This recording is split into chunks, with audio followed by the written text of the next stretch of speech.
कुछ लोगों ने बहुत इनोवेटिव आइडियाज इस पूरे प्रोसेस में दिए हैं, जो कि आज अभी जिनको शेयर भी किया जाएगा। डिजिटलाइजेशन में राजस्थान अग्रणी रहा है हेल्थ सेक्टर में, चाहे पीसीटीएस हो, चाहे और दूसरे ऐप हो, चाहे एचएमएस हो। राजस्थान हमेशा से अग्रणी रहा है और उसी पर काफी सारे सुझाव आए और पहली बार नीचे से निकल के आया कि इंटरसेक्टोरल कोऑर्डिनेशन भी इंपॉर्टेंट है और इंटरसेक्टोरल कोऑर्डिनेशन कैसे किया जाए उस पर भी सुझाव आए। और लास्ट में जेंडर और जो महिला स्वास्थ्य निकल कर आए हैं। Next slide please. अगर हम डिफरेंट डिपार्टमेंट्स के अनुरूप देखें तो मेडिकल एंड हेल्थ के सबसे ज्यादा सुझाव आए। हो सकता है ये, क्योंकि अब जब आप देखेंगे बाकी प्रेजेंटेशंस भी तो उसमें फिर लगभग 26% आयुष से रिलेटेड आए और ये कोरोबोरेट करता है कि प्राइमरी हेल्थ केयर और आयुष जो हैंड इन हैंड होंगे, तो प्राइमरी हेल्थ केयर और आयुष से रिलेटेड काफी सुझाव निकल कर आए और चिकित्सा शिक्षा से लगभग 3% सुझाव आए। खाद्य सुरक्षा, महिला एवं बाल विकास और अन्य विभागों से रिलेटेड भी काफी सारे सुझाव आए। अब मैं आमंत्रित करना चाहूंगा डॉक्टर लोकेश चतुर्वेदी साहब को कि जो डिटेल में कुछ जो जिस्ट है वो दिखाएं। मैं आपको बस जब तक वो आए मैं ये बताना चाहता हूं कि ये एक एक सुझाव आपका पढ़ा गया है और जो अब आज भी आप देंगे एक एक को मैडम ने खुद इनको डिटेल में देखा और उसके बाद ये समरी बनी है। तो आप जो भी सुझाव देंगे प्लीज आज आपको जो पेपर आपको दिया गया है, मेरी आपसे रिक्वेस्ट है और आप ऑनलाइन भी देना चाहें तो आप प्लीज दीजिए। आपका सुझाव पढ़ा जा रहा है और यहां शामिल हो रहा है। Thank you.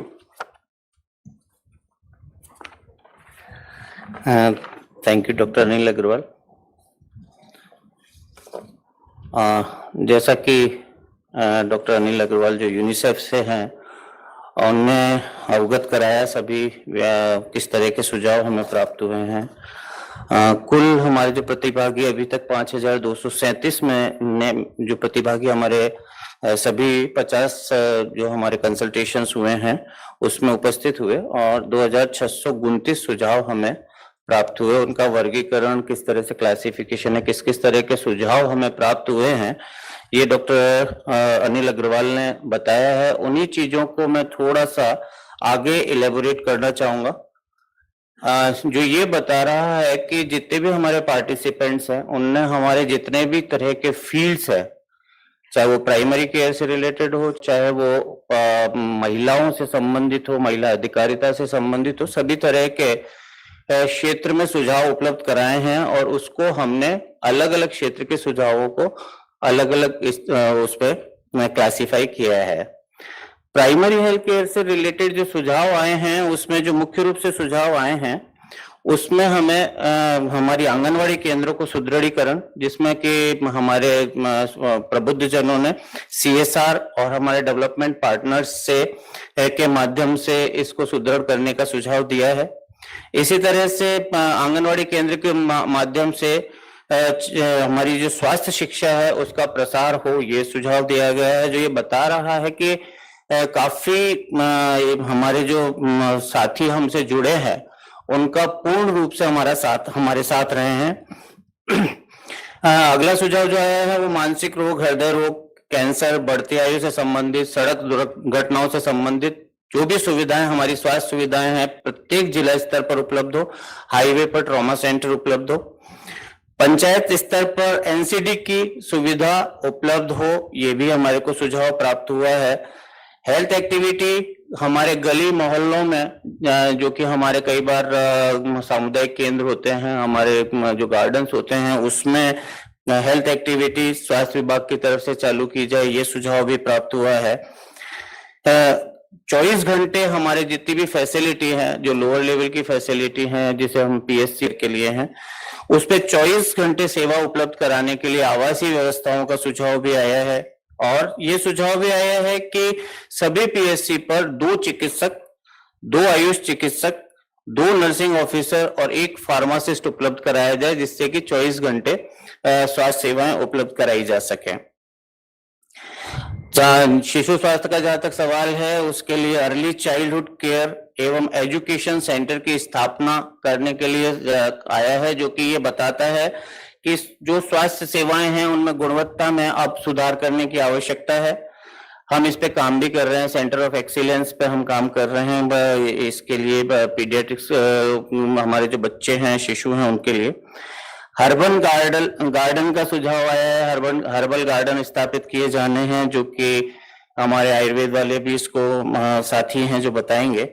और इंटेंसिव काउंसलिंग प्रोग्राम अभी जो है तो उसके संबंध में भी सुझाव हमें प्राप्त हुए हैं, जो कि हम हमारा जो विजन डॉक्यूमेंट आगे बनाएंगे, जैसा कि हमारे माननीय मुख्यमंत्री महोदय का डायरेक्शन है, उसमें हम इन सुझावों को विस्तृत रूप से सम्मिलित करेंगे।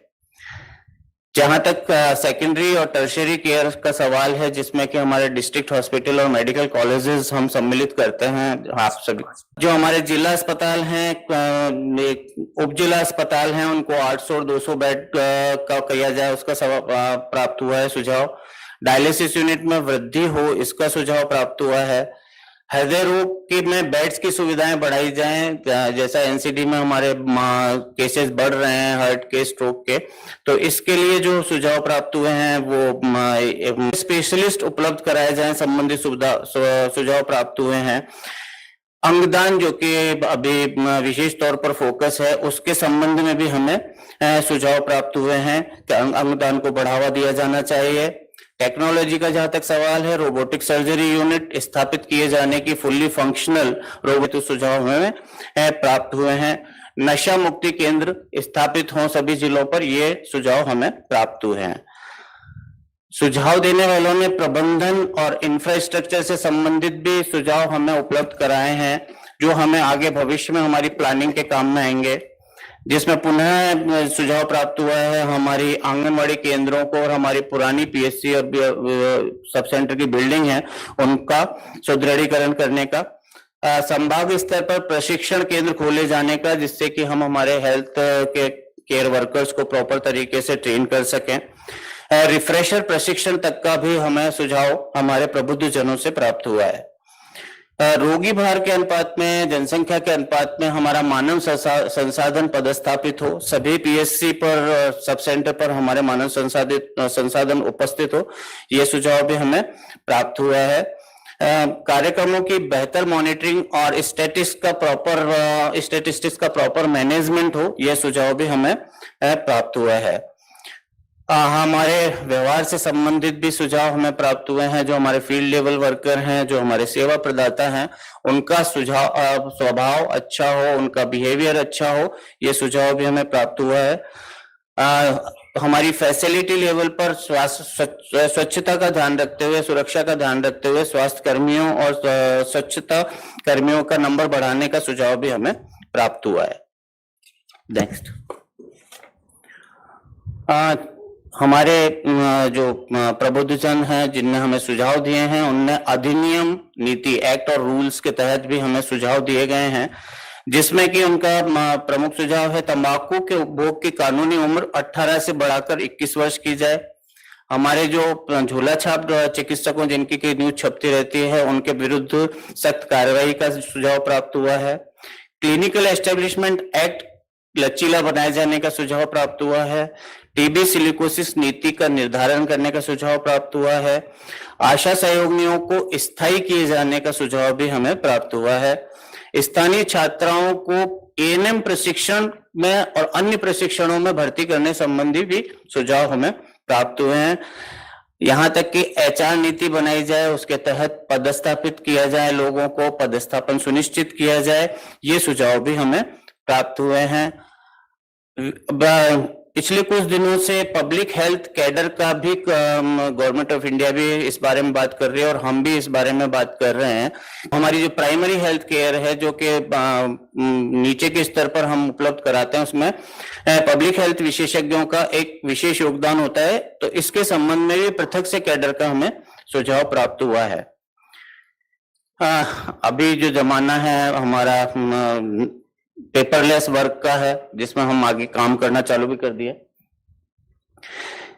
पेपरलेस ई रजिस्ट्रेशन, रोगी परामर्श मोबाइल ऐप, रिपोर्टिंग के लिए टैबलेट वगैरह उपलब्ध, टोल फ्री नंबर हो, ऑनलाइन पोर्टल को एकीकृत किए जाने का सुझाव, टेली कंसल्टेंसी की सुविधा बढ़ाए जाने का सुझाव और सोशल मीडिया पर प्रचार बढ़ाए जाने का, हेल्थ एक्टिविटी के प्रचार बढ़ाए जाने का सुझाव भी हमें डिजिटलाइजेशन की ओर प्राप्त हुआ है। जैसा कि बताया कि कुछ सुझाव हमारे नवाचार से संबंधित हैं, तो उसमें जो प्रमुख हैं वो हैं मेडिकल पर्यटन को बढ़ावा देने के लिए जो भी फैसिलिटी डेवलप की जानी है वो की जाए। हमारी रिसर्च एक्टिविटी बढ़ाए, जो भी आवश्यक रिसर्चेज हैं उसमें के लिए सुझाव प्राप्त हुआ है। एनीमिया की रोकथाम हेतु स्कूल में दी जाने वाली गोलियां चूएबल टैबलेट्स हो, ये सुझाव भी हमें प्राप्त हुए हैं। ट्राइबल हेल्थ जो है उसमें रिसर्च किया जाना जरूरी है, ये सुझाव भी हमें प्राप्त हुए हैं। सिलिकोसिस थैलेसीमिया की स्क्रीनिंग बढ़ाए जाने संबंधी सुझाव भी हमें प्राप्त हुए हैं। नेक्स्ट, बीमा जो हमारे राज्य काफी अग्रणी है, उसमें भी कुछ अपेक्षाएं हमसे हैं। जो हमारा स्वास्थ्य बीमा है उसमें जो सुझाव प्राप्त हुए हैं, जो शेष हमारी 15% जनता अभी किसी भी बीमा से नहीं जुड़ पाई है, उसे जोड़ने संबंधी सुझाव प्राप्त हुए हैं।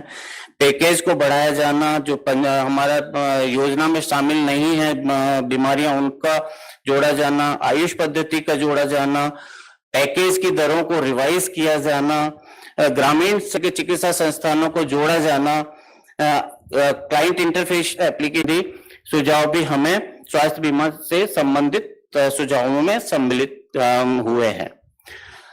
रेफरल सेवाएं हमारे राजस्थान में काफी ठीक हैं, उसके बावजूद भी हमें सुझाव प्राप्त हुए हैं। ट्रॉमा सेंटर से संबंधित जो सुझाव प्राप्त हुआ है वो है हमारी जितनी भी ऑन रोड फैसिलिटी है उनमें ट्रॉमा सेंटर डेवलप करना, बेस एम्बुलेंस की संख्या बढ़ाना, एडवांस एम्बुलेंस की संख्या बढ़ाना, यहाँ तक कि एयर एम्बुलेंस जो कि हर जिले पर हो, ये सुझाव भी हमें प्राप्त हुआ है। जिनके लिए सभी के लिए निर्धारित प्रोटोकॉल हो। 108 एम्बुलेंस में बिना अटेंडेंट मरीजों को ले जाने की सुविधा संबंधी भी सुझाव प्राप्त हुए हैं। महिला और बालिका स्वास्थ्य संबंधित सुझावों में कुपोषण हेतु सर्वे कराए जाने संबंधी सुझाव है। स्कूल कॉलेज में स्वच्छ शौचालय, स्वच्छ पेयजल संबंधी सुझाव प्राप्त हुए हैं। उपलब्धता के संबंध में स्कूल कॉलेज में नियमित चिकित्सा एवं जांच के संबंध में सुझाव प्राप्त हुए हैं। महिलाओं संबंधी जांचों को चिरंजीवी योजना में जोड़े जाने संबंधी भी सुझाव हमें प्राप्त हुए हैं। महिलाओं के कैंसर के सुझाव, सैनिटरी पैड की उपयोगिता बढ़ाए जाने के सुझाव हमें प्राप्त हुए हैं। अंतर विभागीय यदि हम बात करते हैं तो होम्योपैथिक स्वास्थ्य सेवाओं का एकीकरण संबंधी सुझाव, जिसमें कि हमें एक ही छत के नीचे सभी पद्धतियों को जोड़े जाने संबंधी सुझाव प्राप्त हुआ है।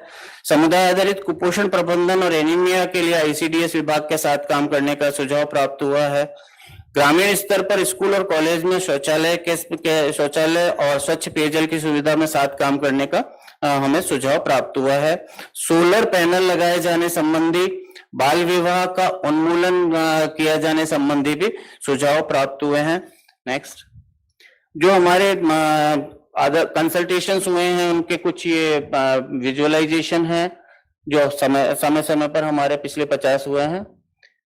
इसी के साथ में नेक्स्ट हमारे जो मेडिकल एजुकेशन से प्रतिनिधि हैं, पहले पंडित। धन्यवाद, बहुत बहुत धन्यवाद डॉक्टर लोकेश चतुर्वेदी, निदेशक आरसीएस, आपके सुझावों की और इतनी सारी जानकारियों को हम तक पहुंचाने के लिए। और हम आपको बता दें कि छोटी सी बात आपसे करना चाहेंगे कि आकस्मिक आपदा स्वास्थ्य और चिकित्सा से जुड़े लोगों का, कोरोना की महामारी हम सब ने देखी है, और उस समय जो प्रबंधन राजस्थान का हुआ है उसने राजस्थान को मॉडल स्टेट बनाया, और उसमें बहुत बड़ा योगदान हमारे बीच मौजूद हैं श्री सुधीर भंडारी जी, कुलपति आरयूएचएस, उनका रहा है। हम चाहेंगे आप अपनी बात हम तक पहुंचाएं, क्योंकि आपकी उपस्थिति, आपका मार्गदर्शन, आपका आशीर्वाद निश्चित रूप से साक्षरता और सफलता के नए आयाम देगा। डॉक्टर सुधीर भंडारी।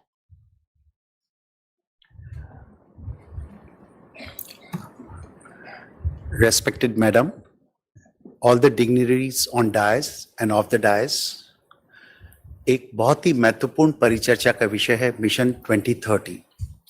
आप लोगों को बहुत जान के खुशी होगी कि राजस्थान देश में ही नहीं, प्रदेश में एक जो हेल्थ मॉडल है वो बहुत इफेक्टिव और इम्प्रेसिव मॉडल है।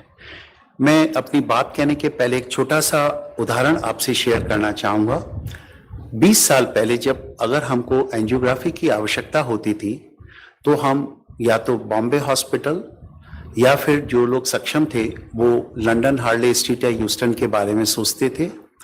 आज हमारे प्रदेश के हर डिस्ट्रिक्ट और हर छोटी जगह एंजियोग्राफी की सुविधा उपलब्ध है। 20 साल पहले अगर हमें नी रिप्लेसमेंट या बाईपास सर्जरी करानी होती थी तो हम किसी बड़े मेट्रोपॉलिटन टाउन का सोचते थे या फिर सक्षम लोग विदेशों में जाते थे, और आज ये सुविधा हमारे हर संभागीय लेवल पे उपलब्ध है। और मैं सोचता हूं कि जो हिप या नी रिप्लेसमेंट जैसी मेजर सर्जरीज तो बहुत जगह जगह उपलब्ध है। इसका एक दूसरा परिप्रेक्ष्य मैं आपसे बताना चाहूंगा। हाल ही में मुझे कई देशों का दौरा करने का मौका मिला है। अगर हमें इंग्लैंड में किसी कंसल्टेंट को मिलना हो तो आपको इमरजेंसी में जाना पड़ेगा। आपको चाहे गैस्ट्रोएंटरोलॉजिस्ट से, कार्डियोलॉजिस्ट से या फिजिशियन से मिलना हो तो आपको 3 हफ्ते से लेके 12 हफ्ते का अपॉइंटमेंट मिलेगा। अगर कोई आपको सर्जरी करानी हो तो इंग्लैंड में 3 महीने से 6 महीने का आपको वेटिंग पीरियड है। अमेरिका में अगर आपको एक सीटी स्कैन कराना है तो उसका करीब 12 से 15 दिन मिनिमम और कम से कम 2 से 3 महीने का वेटिंग लिस्ट होगा। एक सीटी स्कैन जो हमारी स्टेट की योजनाओं के तहत हर आमजन को उपलब्ध है, उसका एक कॉस्ट अमेरिका में $5,000 होगा और एमआरआई का $8,000 to $10,000 होगा। ये स्ट्रेंथ है हमारे हेल्थ सिस्टम की। अतः हमारा स्टेट एक रोल मॉडल की तरह आगे बढ़ रहा है, बट हमारी आकांक्षाएं क्या होती है कि 2030 में हमारा स्टेट कैसा बने। आज जब 2030 का इमेजिनेशन और रोल मॉडल अगर हम दिमाग में रखें तो ऑब्वियसली सारी हमारी तैयारी, सारे हमारे प्रयास, सारे हमारे एफर्ट्स उस तरफ डायरेक्ट हो सकते हैं। हमारे को प्राइमरी, सेकेंडरी और टर्शियरी लेवल के सारे standards of medical treatment, medical support को इम्प्रूव करना है। अभी जो सुझाव आए प्रैक्टिकली वो बेस्ट ऑफ सजेशंस आए हैं, लेकिन मैं टर्शियरी लेवल से शुरू करना चाहूंगा कि हर डिस्ट्रिक्ट पे हम 2/3 लोग हमारे प्रदेश के रूरल एरिया में हैं, बट हमारी मेजर फैसिलिटीज अर्बन और बड़े डिस्ट्रिक्ट में हैं। अतः हमारी इच्छा ये होगी कि टर्शियरी हेल्थ केयर बाय 2030 छोटे से छोटे डिस्ट्रिक्ट में उपलब्ध हो, अच्छे बड़े टाउन्स में उपलब्ध हो, और जो बेसिक डिजीज मैनेजमेंट है, जैसे आजकल कॉमन प्रॉब्लम्स है हार्ट अटैक, स्ट्रोक, लकवा और डायबिटीज, उनकी सुविधाएं छोटी से छोटी जगह हो और व्यक्ति को बड़े जगह ट्रेवल नहीं करना पड़े। जब भारत स्वतंत्र हुआ था तो 1947 में हमारा एवरेज एज स्पान था 49 to 50 ईयर्स। आज हमारा एवरेज हेल्थ स्पान है 70 ईयर्स। अतः इस स्पैन में नेचर ऑफ डिजीजेस, इन्फेक्शन से लाइफस्टाइल डिजीज बन गई है। तो 2030 मिशन का हमारा एक मेन उद्देश्य होगा कि सारे डिस्ट्रिक्ट पे मेडिकल कॉलेज का सुदृढ़ीकरण हो, डिस्ट्रिक्ट हॉस्पिटल स्ट्रेंथन हो और टर्शियरी सेवाएं बहुत अच्छी डेवलप हो, ताकि छोटी जगह से बड़ी जगह उनका हमारा ऑनलाइन डेटा हो। ये विदेशों में उपलब्ध है। ऑनलाइन डेटा होने के कारण हमारे को डिजीज पैटर्न का पता लग जाता है और हमारी स्वास्थ्य सेवाओं को किस डायरेक्शन में कंसंट्रेट करना है। उदाहरण के तौर पे कितने लाख हमारे हार्ट के पेशेंट है, कितने लाख डायबिटीज के पेशेंट है, कितने लाख कैंसर के पेशेंट। तो अगर हमारे पेशेंट का ऑनलाइन डेटा होगा बाय 2030 तो हमारी हेल्थ फैसिलिटीज को हम उस अनुसार हम डायरेक्ट कर सकते हैं। आपने एक प्रश्न देखा होगा कि बड़े टाउन्स और बड़े हॉस्पिटल में डे केयर फैसिलिटीज अवेलेबल है, क्योंकि हर व्यक्ति आजकल अपने प्रोफेशन, बिजनेस में बिजी है। हमने देश में पहली बार कोविड के दौरान डे की बहुत भयानक स्थिति था, फैमिली पूरी टर्मोइल में चली जाती थी। तो आजकल जो डे केयर फैसिलिटीज डिस्ट्रिक्ट और बड़े कॉलेजेस में है, हम ये प्रयास करेंगे कि हमारी मेडिकल फैटर्निटी इतनी ट्रेंड हो कि छोटे से छोटी जगह दूर दराज में भी डे केयर फैसिलिटीज अवेलेबल हो, ताकि पेशेंट्स को best quality of treatment without any stress मिल जाए। Training of doctors in the most peripheral area, ये हमारा एक बहुत इंपॉर्टेंट एस्पेक्ट होगा 2030 तक, ताकि लेवल ऑफ ट्रीटमेंट में डिफरेंस नहीं हो। एक कंसल्टेंट एक कार्डियोलॉजिस्ट जो छोटे डिस्ट्रिक्ट में बैठा हो, एक फिजिशियन छोटे डिस्ट्रिक्ट में बैठा हो, उसका नॉलेज लेवल भी हम चाहेंगे टेलीमेडिसिन के माध्यम से, अपडेट के माध्यम से, ट्रेनिंग प्रोग्राम से माध्यम से इतना अच्छा हो जाए कि लोगों को हम अननेसेसरीली हायर सेंटर पे नहीं जाना पड़े। तो upgradation of knowledge and training of the medical, paramedical, ASHA workers, all weather AYUSH और होम्योपैथिक हमें उनको करना पड़ेगा ताकि वो इम्पॉर्टेंट हो जाए। डेफिनेटली टेक्नोलॉजी एक इंटीग्रल पार्ट हो गया है मेडिकल मैनेजमेंट का। मेनली टेक्नोलॉजी टर्शरी केयर में इन्वॉल्व होती है, प्राइमरी या सेकेंडरी केयर में उसका रोल कम होता है। अगर हम टेक्नोलॉजी का एडवांसमेंट छोटे डिस्ट्रिक्ट और जगह कर पाए तो बहुत अच्छा होगा। आपको जान के बहुत खुशी होगी कि हमारे प्रदेश में छोटे से छोटे डिस्ट्रिक्ट में सीटी और एमआरआई उपलब्ध है। अगर इस तरह की सुविधाएं, चाहे 3D सोनोग्राफी हो, सीटी हो, एमआरआई, रेफरल डॉपलर हो, अगर एक छोटे ग्राम में भी उपलब्ध हो जाए तो पेशेंट को प्रॉपर वे में नीडफुल सिचुएशन में रेफर किया जाएगा, सिर्फ इन्वेस्टिगेशन के लिए रेफर नहीं किया जाएगा। तो बेटर इन्वेस्टिगेशन फैसिलिटीज होना, टेक्नोलॉजी का छोटी जगह समावेश होने से हमारा एक बहुत ही पेरिफेरल हेल्थ सिस्टम बहुत सुदृढ़ हो जाएगा और इससे हम एक बहुत अच्छी डेडिकेटेड रेफरल प्रणाली डेवलप कर पाएंगे। और वो रेफरल प्रणाली इतनी सुदृढ़ होगी कि जो भी पेशेंट रेफर किया जाएगा वो डेफिनेटली एक बहुत एडवांस ट्रीटमेंट की आवश्यकता होगी। अभी तो क्या हो रहा है, छोटे से छोटे खांसी, जुकाम, बुखार या छोटे से छोटे प्रॉब्लम के लिए पेशेंट बड़े मेडिकल कॉलेज हॉस्पिटल्स में चले जाते हैं, जिसके कारण उनको वहां पे काफी कंजेशन और उसका सूद देखना पड़ता है। आपने देखा होगा कि पिछले कुछ सालों में बहुत एडवांसमेंट हुआ है।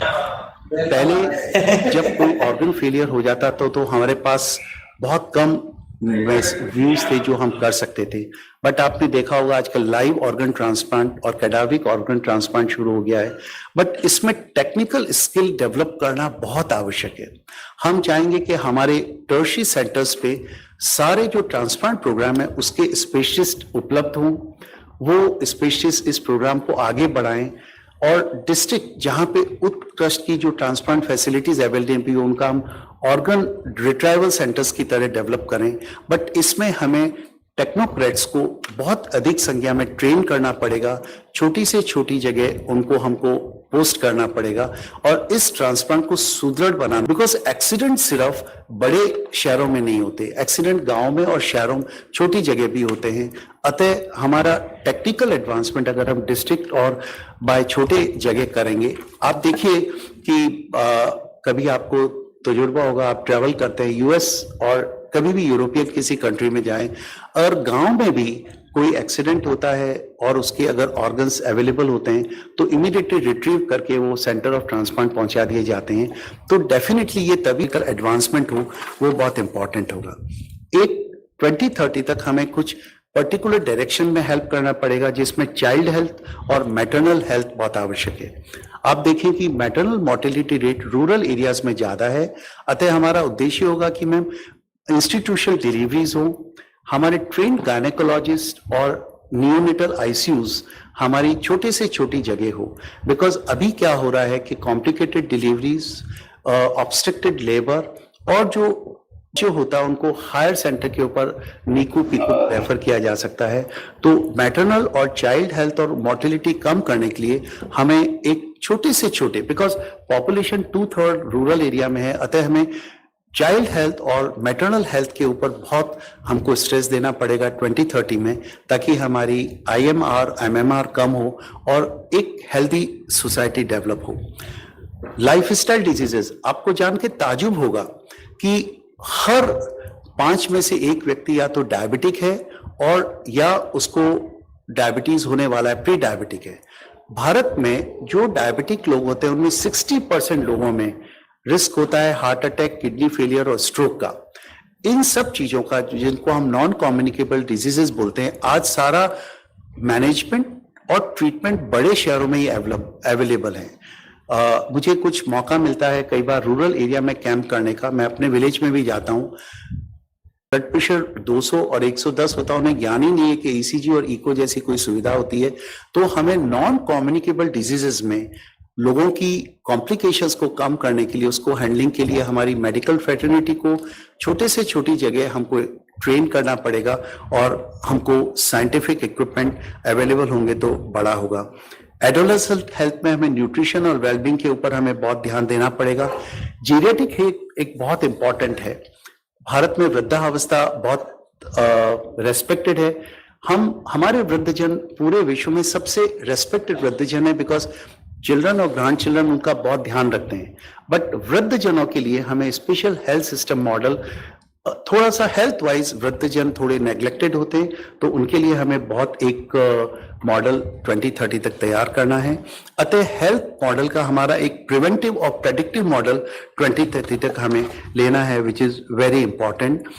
एक सबसे इंपॉर्टेंट और भी है कि अभी तक हमारा इलेक्ट्रॉनिक मेडिकल रिकॉर्ड बड़े हॉस्पिटल और सेकेंडरी और टर्शियरी हॉस्पिटल में है। अगर हमारा इलेक्ट्रॉनिक मेडिकल रिकॉर्ड छोटी से छोटी जगह भी अगर हम मेंटेन करेंगे तो हमारी हेल्थ पॉलिसीज और मैनेजमेंट में हमें बहुत फायदा मिलेगा। इसके साथ साथ एक सबसे इंपॉर्टेंट हमारी क्रॉनिक डिजीजेस है, उसमें कैंसर एक सबसे मुख्य इंपॉर्टेंट बीमारी है।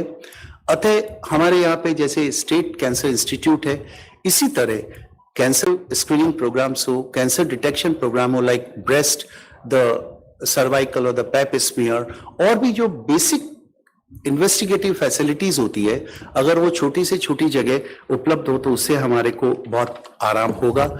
हमारा इंफ्रास्ट्रक्चर वर्ल्ड क्लास इंफ्रास्ट्रक्चर है।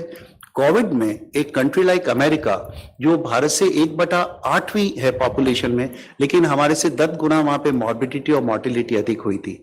हमारा इंफ्रास्ट्रक्चर बहुत सुदृढ़ है।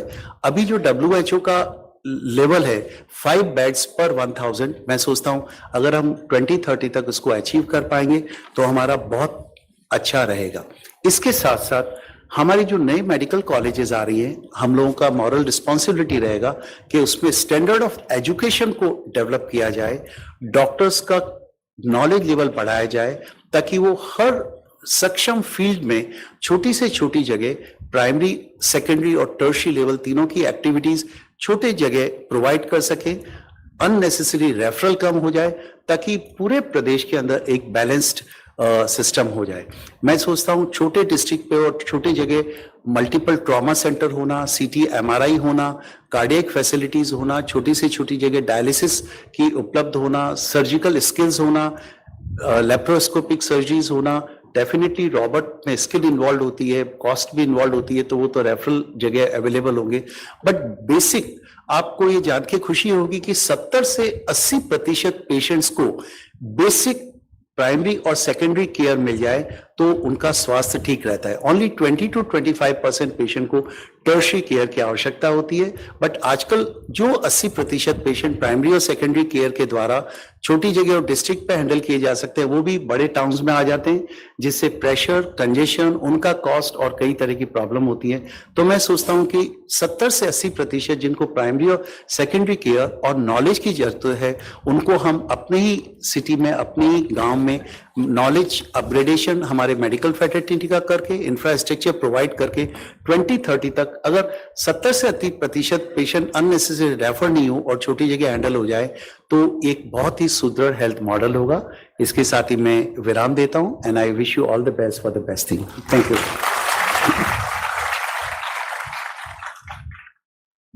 धन्यवाद, बहुत बहुत धन्यवाद डॉक्टर सुधीर भंडारी, कुलपति RUHS। आपने अपने अति व्यस्त समय से हमारे बीच इतना समय दिया। आपको बहुत ही महत्वपूर्ण बैठक में उपस्थित होना है और आइए इस सिलसिले को आगे बढ़ाते हैं। अगले प्रस्तुतिकरण के लिए अनुरोध करना चाहेंगे डॉक्टर रश्मि, निदेशक ME। आप आए और अपना प्रस्तुतिकरण यहाँ प्रस्तुत करें।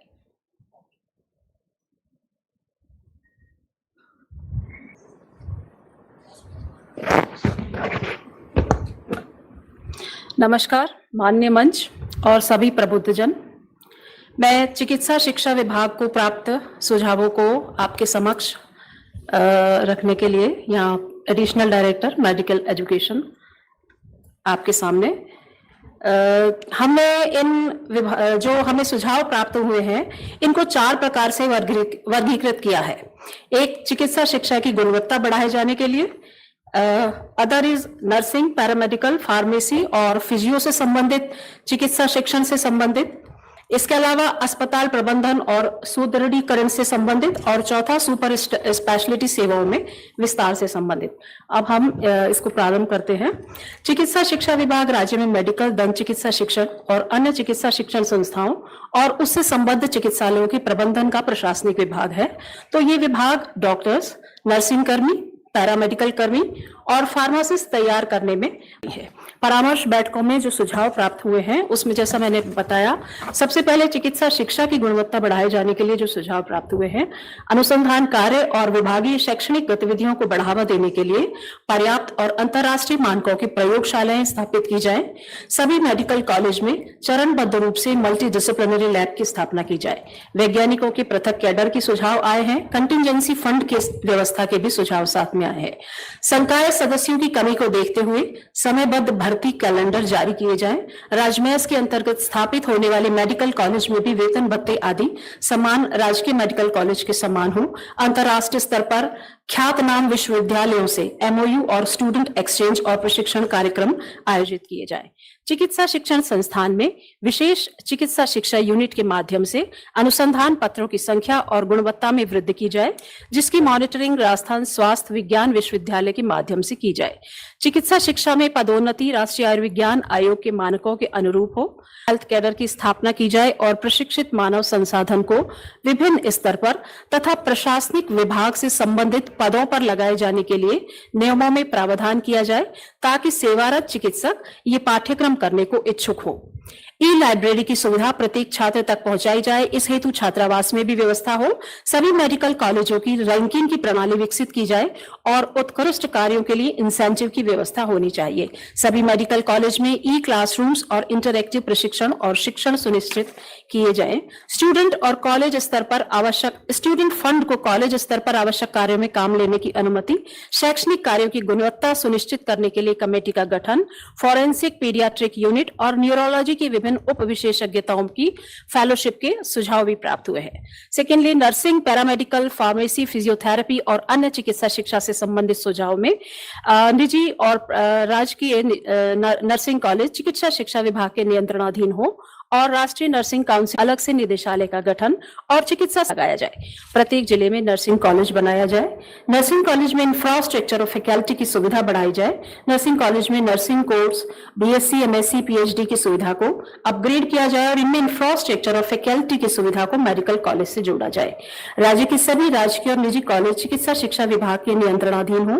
कॉलेज खोली जाए और सभी 12 प्रकार के मेडिकल कोर्स इनमें चलाया जाए। इसके अतिरिक्त अस्पताल प्रबंधन और सुदृढ़ीकरण से प्राप्त जो सुझाव हैं, इसमें अस्पताल प्रबंधन में योग्यता रखने वाले चिकित्सकों को प्राथमिकता से अधीक्षक, उप अधीक्षक और अन्य प्रशासनिक पदों पर लगाया जाए। राजस्थान में स्वास्थ्य सेवाओं को डिजिटलाइज किया जाए और प्राइमरी सेकेंडरी स्तर की सेवाओं को भी मेडिकल कॉलेज स्तर से जोड़ा जाए और रेफरल प्रणाली विकसित की जाए, ताकि मेडिकल कॉलेज अस्पतालों में पहुंचने वाले रोगी का पूर्ण विवरण ऑनलाइन प्राप्त हो। ऑनलाइन अस्पताल सूचना और प्रबंधन तंत्र का प्रभावी क्रियान्वयन हो। एटीएम की तर्ज पर दवाई वितरण की मशीनों को स्थापित किया जाए। निदान और उपचार में एआई टूल्स का प्रयोग किया जाए। टेलीमेडिसिन सेवाएं, दूरस्थ चिकित्सा परामर्श और सलाह, प्रौद्योगिकी का लाभ दूर दराज और कम सेवा वाले क्षेत्रों में भी चूंकि ये उपयोगी है, अतः इसे प्रभावी रूप से विकसित और प्रचारित किया जाए। उन्नत उपकरण, कुशल एनेस्थीसिया, ओटी और तकनीशियन समय की मांग है। ओटी में 24 घंटे एक तकनीशियन की उपलब्धता और काम करने और देखभाल की गुणवत्ता में सुधार की संभावना को बढ़ाएगा। अस्पताल प्रबंधन के ही अन्य क्षेत्र में ऑडियोलॉजिस्ट और स्पीच थेरेपिस्ट के पदों में वृद्धि। ईएनटी विभाग में बेहतर स्पीच थेरेपी सेंटर, 5 से 10 बिस्तरों की क्षमता वाले आईसीयू ईएनटी विभाग में और मरम्मत रखरखाव के कार्य के आसान फंड आवंटन। न्यूरोसाइंस संस्थान का विकास, जहां एक ही छत के नीचे विभिन्न प्रकार की सुविधा संभव हो। सभी प्रयोगशालाओं को NABL प्रमाणित किया जाए। NABET कॉलेज की रैंकिंग कर NABH और NABL रेटिंग बढ़ाई जाए। राजकीय चिकित्सालयों में MRI मशीन्स की व्यवस्था और चिकित्सालय में स्वच्छता पर विशेष ध्यान का विशेष प्रबंधन। ICU-OT की बेहतर देखभाल के लिए प्रशिक्षित नर्सिंग स्टाफ के साथ सुसज्जित लीवर प्लांट ICU, पर्याप्त दूरी के केबिनों के ICU, PW श्रेणी के मरीजों के लिए ट्राईसाइकिल की उपलब्धता और विभिन्न प्रकार की विकलांगता प्रमाणीकरण के लिए पर्याप्त बड़ी जगह के साथ आसान और ऑनलाइन प्रक्रिया सुनिश्चित की जाए। इसके अतिरिक्त सुपर स्पेशलिटी सुविधाओं के विस्तार 2030 तक सभी जिलों में सुपर स्पेशलिटी सेवाओं की सुविधाएं विकसित की जाने के सुझाव प्राप्त हुए हैं। नवीन स्थापित सुपर स्पेशलिटी विभागों को पूर्ण स्टाफ और सुसज्जित उपकरणों के साथ स्थापित किया जाए। प्रत्येक जिले में कैंसर स्क्रीनिंग, त्वरित निदान और उपचार की व्यवस्था हो। तृतीयक स्तरों पर बेड्स की संख्या के अनुसार प्रवेश सीमित हो और रेफरल प्रणाली का विकास हो। बैकअप और त्वरित मरम्मत की और स्टेट कैंसर संस्थान को पूर्णतः अंतर्राष्ट्रीय स्तर की सुविधाओं सहित बनाया जाए और एक छत के नीचे समस्त सुविधाएं एक ही साथ प्रदान करने के सुझाव प्राप्त हुए। राजस्थान स्वास्थ्य विज्ञान विश्वविद्यालय में स्थित अस्पतालों को पूर्णतः तृतीयक स्तर की सेवाओं एवं अनुसंधान की आवश्यकता को देखते हुए विकसित किया जाए और सेवाओं की गुणवत्ता श्रेष्ठतम हो, जिससे SMS और मुख्य अस्पतालों का रोगी भार कम हो और एम्स की स्तर की संस्था के रूप में इसको पहचान हम दिला सके। इसके अतिरिक्त दंत चिकित्सा के क्षेत्र में राजकीय दंत चिकित्सालयों की संख्या राजस्थान में अत्यंत न्यून है, इनको बढ़ाने की आवश्यकता है और राजकीय दंत चिकित्सकों की नियुक्ति की भी। विशिष्ट सेवाओं में सुपर स्पेशलिटी विभागों में संकाय की कमी है। बेहतर और सुचारू तरीके से सेवा देने के लिए अस्पतालों के संलग्न समूह, एनेस्थीसिया सहायता प्राप्त कार्डियोलॉजी, रेडियोलॉजी प्रक्रियाओं, चिकित्सा और दुर्घटना स्ट्रोक की आपात स्थितियों में भी गुणवत्तापूर्ण सेवाएं प्रदान करने के लिए अधिक सीनियर रेजिडेंट और विशेषज्ञ MO के साथ अन्य संकाय सदस्यों की भी तत्काल भर्ती की आवश्यकता है। इसके अतिरिक्त अनेक जिला स्तरीय सुझाव जिसमें रोबोटिक सर्जरी और आर्टिफिशियल इंटेलिजेंस केंद्र का प्रशिक्षण जिला स्तरों पर भी प्रदान किया जाए। मेडिकल कॉलेज और सभी राजकीय चिकित्सालयों में IPD टावर और न्यूक्लियर मेडिसिन विभाग के संबंध में भी संकाय कक्ष, कार्यालय स्थान, नैदानिक परीक्षण के संबंध में विभिन्न प्रकार के सुझाव विभाग को प्राप्त हुए हैं। मेरा आप सभी से निवेदन है कि आपने जो सुझाव दिए इन सब के लिए आपका बहुत धन्यवाद सभी सुझावदाताओं को, और हमारी कोशिश ये रहेगी कि हम ये सुझाव नीतिगत निर्णयों के रूप में शामिल हों और हम विभाग को और बेहतर सेवाएं दे सकें। धन्यवाद।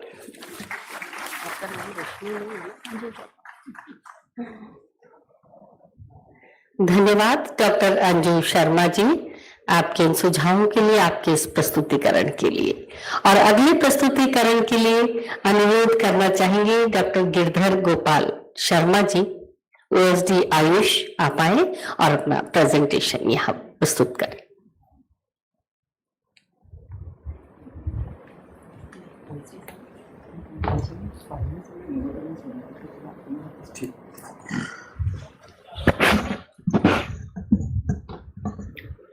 सम्मानीय मंच, आज के इस कार्यक्रम में जुड़े हुए इस सभागार के और साथ ही सभी जिलों से जुड़े हुए प्रबुद्धजन, हितकारक, सभी का इस कार्यक्रम में स्वागत। मैं मानता हूं ये कार्यक्रम हमारे प्रदेश के लिए एक अनूठी पहल लेकर के आया है और इसमें हम खुद ही हमारे भाग्य निर्माता बन रहे हैं, हमारे प्रांत के भाग्य निर्माता बन रहे हैं। हमारे स्वस्थ जीवन यापन और स्वस्थ जीवन शैली को बढ़ाने के लिए हम कार्य कर रहे हैं और इसमें एक हमारी सबकी आहुति है। एक बार जोरदार तालियां हमारे इस सत प्रयास के लिए और माननीय मुख्यमंत्री जी की अनूठी पहल के लिए। आयुष विभाग, जैसा कि हम अभी बताया गया कि ये कार्यक्रम माननीय मुख्यमंत्री महोदय के उद्घोषण से ये चालू हुआ था और उसके बाद में राज्य स्तरीय कार्यक्रम किया गया और सभी संभाग और जिला स्तर पर ये कार्यक्रम करते हुए आज हम राज्य स्तर पर पुनः एक बार इकट्ठे हुए हैं। नेक्स्ट, अभी तक कुल 60 प्रोग्राम हो चुके हैं और एक 61वां प्रोग्राम हमारा ये हो रहा है। इसमें आयुष विभाग के अगर हम देखें तो अभी तक 835 आज तक की संख्या अगर मिला के तो 835 हमारे आयुष विभाग के प्रतिभागी इसमें शामिल हुए हैं, जिनसे हमें 606 सुझाव प्राप्त हुए हैं और आज लगभग 150 हमारे आयुष विभाग के अधिकारी और कर्मचारी और हितधारक उपस्थित हैं। नेक्स्ट, राज्य स्तरीय जो सेंसिटाइजेशन प्रोग्राम हुआ था उसके तहत हमारे 14,614 प्रतिभागी कुल शामिल हुए हैं और उन्होंने अपने अमूल्य सुझाव दिए। उन सभी को संकलित करते हुए उन सभी को संकलित किया गया। तो इस तरह से हमारे 566 आयुर्वेद, होम्योपैथी के 90, यूनानी के 70, योग एवं प्राकृतिक चिकित्सा के 40 ये हितधारक हमारे पास सुझाव लेकर के आए और इनको हमने सम्मिलित करने का प्रयास किया है। परामर्श बैठक जो अभी तक हमारी 60 हुई है उसमें 835 हमारे पास में हितधारक रहे हैं, जिनमें से 606 हमारे पास सुझाव प्राप्त हुए हैं। अगर हम बात करें तो आयुष चिकित्सा को बढ़ाने के लिए मुख्य रूप से हमारे पास में 4 सेक्टर्स थे, जिनको हम अगर लोगों तक अच्छे से लेके जाएं तो हम बहुत अच्छी कार्य कर सकते हैं। इसमें आयुष स्वास्थ्य एवं चिकित्सा सेवा, इसके अंदर हमारे पास में हितधारक जिनके सुझाव प्राप्त हुए 188, जो चाहते हैं कि आयुष चिकित्सा सेवाएं सुदृढ़ हों। आयुष शिक्षण एवं अनुसंधान की अगर हम बात करें तो उसमें 42 हमारे पास में सुझाव प्राप्त हुए हैं। औषध निर्माण एवं गुणवत्ता से संबंधित हमारे पास में 90, जड़ी बूटी उत्पादन एवं संवर्धन से 59 और विविध 227, इस तरह से कुल 606 हमारे प्रस्ताव प्राप्त सुझाव प्राप्त हुए हैं। नेक्स्ट, ये कुछ जो परामर्श बैठ के हुई उसके कुछ फोटोग्राफ्स। अब हम बात करें आयुष चिकित्सा स्वास्थ्य एवं चिकित्सा सेवा, तो इसके अंदर आयुर्वेद विभाग से जो प्राप्त हुए हैं उसमें आयुर्वेद में आयुष में आयुर्वेद, योग एवं नेचुरोपैथी, यूनानी, सिद्धा, होम्योपैथी ये सारी विभाग शामिल हैं। तो इसमें आयुर्वेद विभाग की अगर हम बात करें तो मुख्य रूप से सभी ने यह कहा कि हम हमारे हिस्से ठीक रख सकते हैं। स्वास्थ्य का संरक्षण जो है वो आयुष का मुख्य उद्देश्य भी है और उसको लेकर के हम लोगों के सामने जाकर के अपना जो मुख्य कार्य है कि हम बीमार ही नहीं पड़े, प्रिवेंटिव एस्पेक्ट में हम क्या कर सकते हैं, इसके ऊपर सबसे पहले लोगों ने अपना सुझाव दिया कि प्रिवेंटिव हम रह करके रोग से दूर रह सके, इसके ऊपर हमें कार्य करने की जरूरत है ताकि हम हेल्दी स्टेट, हेल्दी इंडिया बना सकें। आयुर्वेद चल चिकित्साएं हैं उनको बढ़ाई जाए ताकि हम पब्लिक तक पहुंच करके उनको हम अच्छी से हमारी चिकित्सा सुविधाएं उपलब्ध करा सकें। प्रत्येक ग्राम स्तर पर हमारे आयुष की फैसिलिटीज हो और उनको HWC सेंटर्स के रूप में डेवलप किया जाए, हेल्थ एंड वेलनेस सेंटर्स बनाए जाए ताकि हम वेलनेस को कैसे प्रमोट कर सकते हैं। वेलनेस हमारा मोस्ट जो ऑब्जेक्ट निकल के आया इस सुझावों से वो ये निकल के आया कि हम वेलनेस की तरफ हमें आगे बढ़ना होगा। और हमारे सभी हॉस्पिटल्स में अभी हमारे जो हॉस्पिटल्स हैं उनमें सुपर स्पेशलिटी जो सर्विसेज हैं उसके लिए अलग अलग हमारे जो MD जो डॉक्टर्स निकल के आ रहे हैं उनको हम बैठाएं और विशेषज्ञ सुविधाएं उपलब्ध करवाएं, इस तरह के सुझाव प्राप्त हुए हैं। और वहां पे बेड फैसिलिटी और अदर जो फैसिलिटीज है वो बढ़ाते हुए हम काम करें, इसके लिए सुझाव प्राप्त हुए हैं। उदयपुर, जयपुर, पुष्कर, जोधपुर, कोटा, भरतपुर ऐसे क्षेत्र जहां पर्यटक हमारे पास में काफी आते हैं, तो टूरिज्म के साथ में आयुष को कैसे जोड़ा जा सकता है इसके ऊपर सकारात्मक सुझाव प्राप्त हुए हैं। और उस सेक्टर में हम कैसे आगे बढ़ करके और लोगों को स्वस्थ जीवन दे सकते हैं उसके बारे में सुझाव प्राप्त हुए हैं। और जीवन शैली से संबंधित हम परामर्श क्लिनिक्स बनाएं, लोगों को कि हेल्दी लाइफ स्टाइल हमारा कैसा हो सकता है इसके बारे में हम लोगों को किस तरह से एजुकेट करें कि हम वहां करके हमारे सेंटर्स पे वो इस तरह की जानकारी लें कि हम बीमार ही नहीं पड़े। आधुनिक चिकित्सा पद्धति के साथ में आयुर्वेद को इंटीग्रेट किया जाए। और क्षारसूत्र जो हमारा एक एनोरेक्टल डिसऑर्डर्स में एक आयुष का अच्छा है कि जिसमें रिकरेंस होने के चांसेस बहुत कम रहते हैं, तो उस सेक्टर को हम कैसे लोगों तक हम पहुंचाएं ताकि हम बेहतर से उसके लिए जो कुछ फैसिलिटीज हैं वो हम वहां पे प्रमोट करें। आयुर्वेद के जो कैंप्स हैं तो ये साथ ही नशा मुक्ति, आज देखा जाए तो नशे के ऊपर काफी लोगों में एक नशा प्रवृत्ति बन चुका है, तो इसको निराकरण के लिए भी लोगों के सुझाव प्राप्त हैं कि आयुष के माध्यम से हम कैसे नशा मुक्ति करवा सकते हैं। 5 मुख्य रूप से ये पहली बार एक इनोवेटिव आइडिया लोगों के हमारे जो सुझाव प्राप्त हुए उसमें निकल के आया कि हृदय रोग, यकृत रोग, चर्म रोग, श्वास रोग और गहनी रोग, इन रोगों में हम स्पेशलिटी हमारी जो हॉस्पिटल्स हैं वो हमारे सेटअप किए जाए ताकि हम लोगों को इन बीमारियों से हम बचा सकें। आयुष नीति जो बनाई रखी है उसका चरणबद्ध रूप से क्रियान्वयन किया ही जा रहा है, इसको शीघ्रता से किया जाए, इसके बारे में सुझाव प्राप्त हुए हैं। प्रतियोगी बजट बढ़ाया जाए, ब्लॉक स्तर पर नवीन विशिष्टता केंद्रों की स्थापना, स्पेशलिटी सेंटर्स जो आयुष के हैं उनकी स्थापना करने के सुझाव प्राप्त हुए हैं। बालिका रक्ताल्पता, एनीमिया हमारे सामने एक बहुत बड़ी समस्या है, उसको हम आयुष की चिकित्सा पद्धति के साथ माध्यम से कैसे ठीक कर सकते हैं इसके बारे में सुझाव प्राप्त हुए हैं। बाल कृमि, बच्चों में जो कीड़े की दिक्कतें रहती हैं उसके बारे में हम कैसे हम इस सेक्टर के माध्यम से लोगों को सेवाएं दे सकते हैं। शिशु कुपोषण और रोग प्रतिरोधक क्षमता को बढ़ाना, जैसे कि कोरोना में देखा, रोग प्रतिरोधक क्षमता अपने आप में एक बहुत बड़ा फैक्टर निकल के आया है कि हम बीमार ही नहीं पड़े, बीमारियों से हम कैसे बच सके, इसके बारे में सुझाव प्राप्त हुए हैं। होम्योपैथिक चिकित्सा से संबंधित सेक्टर की अगर हम बात करें तो प्रत्येक ब्लॉक मुख्यालय पर होम्योपैथी चिकित्सालय खोले जाना, सीएससी पीएससी पर होम्योपैथी माध्यम से कैसे उपलब्ध करवा सकते हैं, ये होम्योपैथी के संदर्भ में प्रस्ताव प्राप्त हुए हैं। यूनानी चिकित्सा की अगर हम बात करें तो इसको बढ़ाने के लिए जिला मुख्यालयों पर यूनानी सेंटर ऑफ एक्सीलेंसी, जो कि कभी खोल दिया भी गया है, उसको हम बढ़ाया जाए और प्रत्येक जिलों में गांव में यूनानी हेल्थ क्लिनिक्स खोले जाएं और यूनानी चिकित्सा मोबाइल टीम का गठन किया जाए। योग एवं प्राकृतिक चिकित्सा ये एक नया सेक्टर है जो अभी इंटरनेशनल लेवल पे काफी अच्छा स्थापित हो चुका है, तो इसको हम कैसे हमारे ही देश में कैसे आगे बढ़ा सकें, इसके बारे में अच्छे सुझाव प्राप्त हुए हैं। योग एवं मेडिसिन सेंटर प्रत्येक गांव पे, प्रत्येक जिले पे बनाए जाए ताकि हम योग के माध्यम से निरोग कैसे रह सकें, इसकी संकल्पना को पूरा किया जा सके। ब्लॉक लेवल पर योग एवं प्राकृतिक अनुसंधान केंद्रों की स्थापना, वर्ल्ड वाइज योग कैंप का, और डिजीज के अकॉर्डिंग हम कैंप्स योग के कैसे रख करके बीमारियों से हम ठीक हो सकते हैं, इसके बारे में सुझाव प्राप्त हुए हैं। दूसरा सेक्टर हमारा शिक्षण एवं अनुसंधान, इसमें भी आयुर्वेद विभाग की अगर हम बात करें तो अलग से आयुष विंग की स्थापना की जाए। अखिल भारतीय आयुर्वेद संस्थान की तर्ज पे प्रदेश में भी अपना एक इंस्टीट्यूट बने ताकि हम इंटरनेशनल लेवल की फैसिलिटीज लोगों को उपलब्ध करा सकें।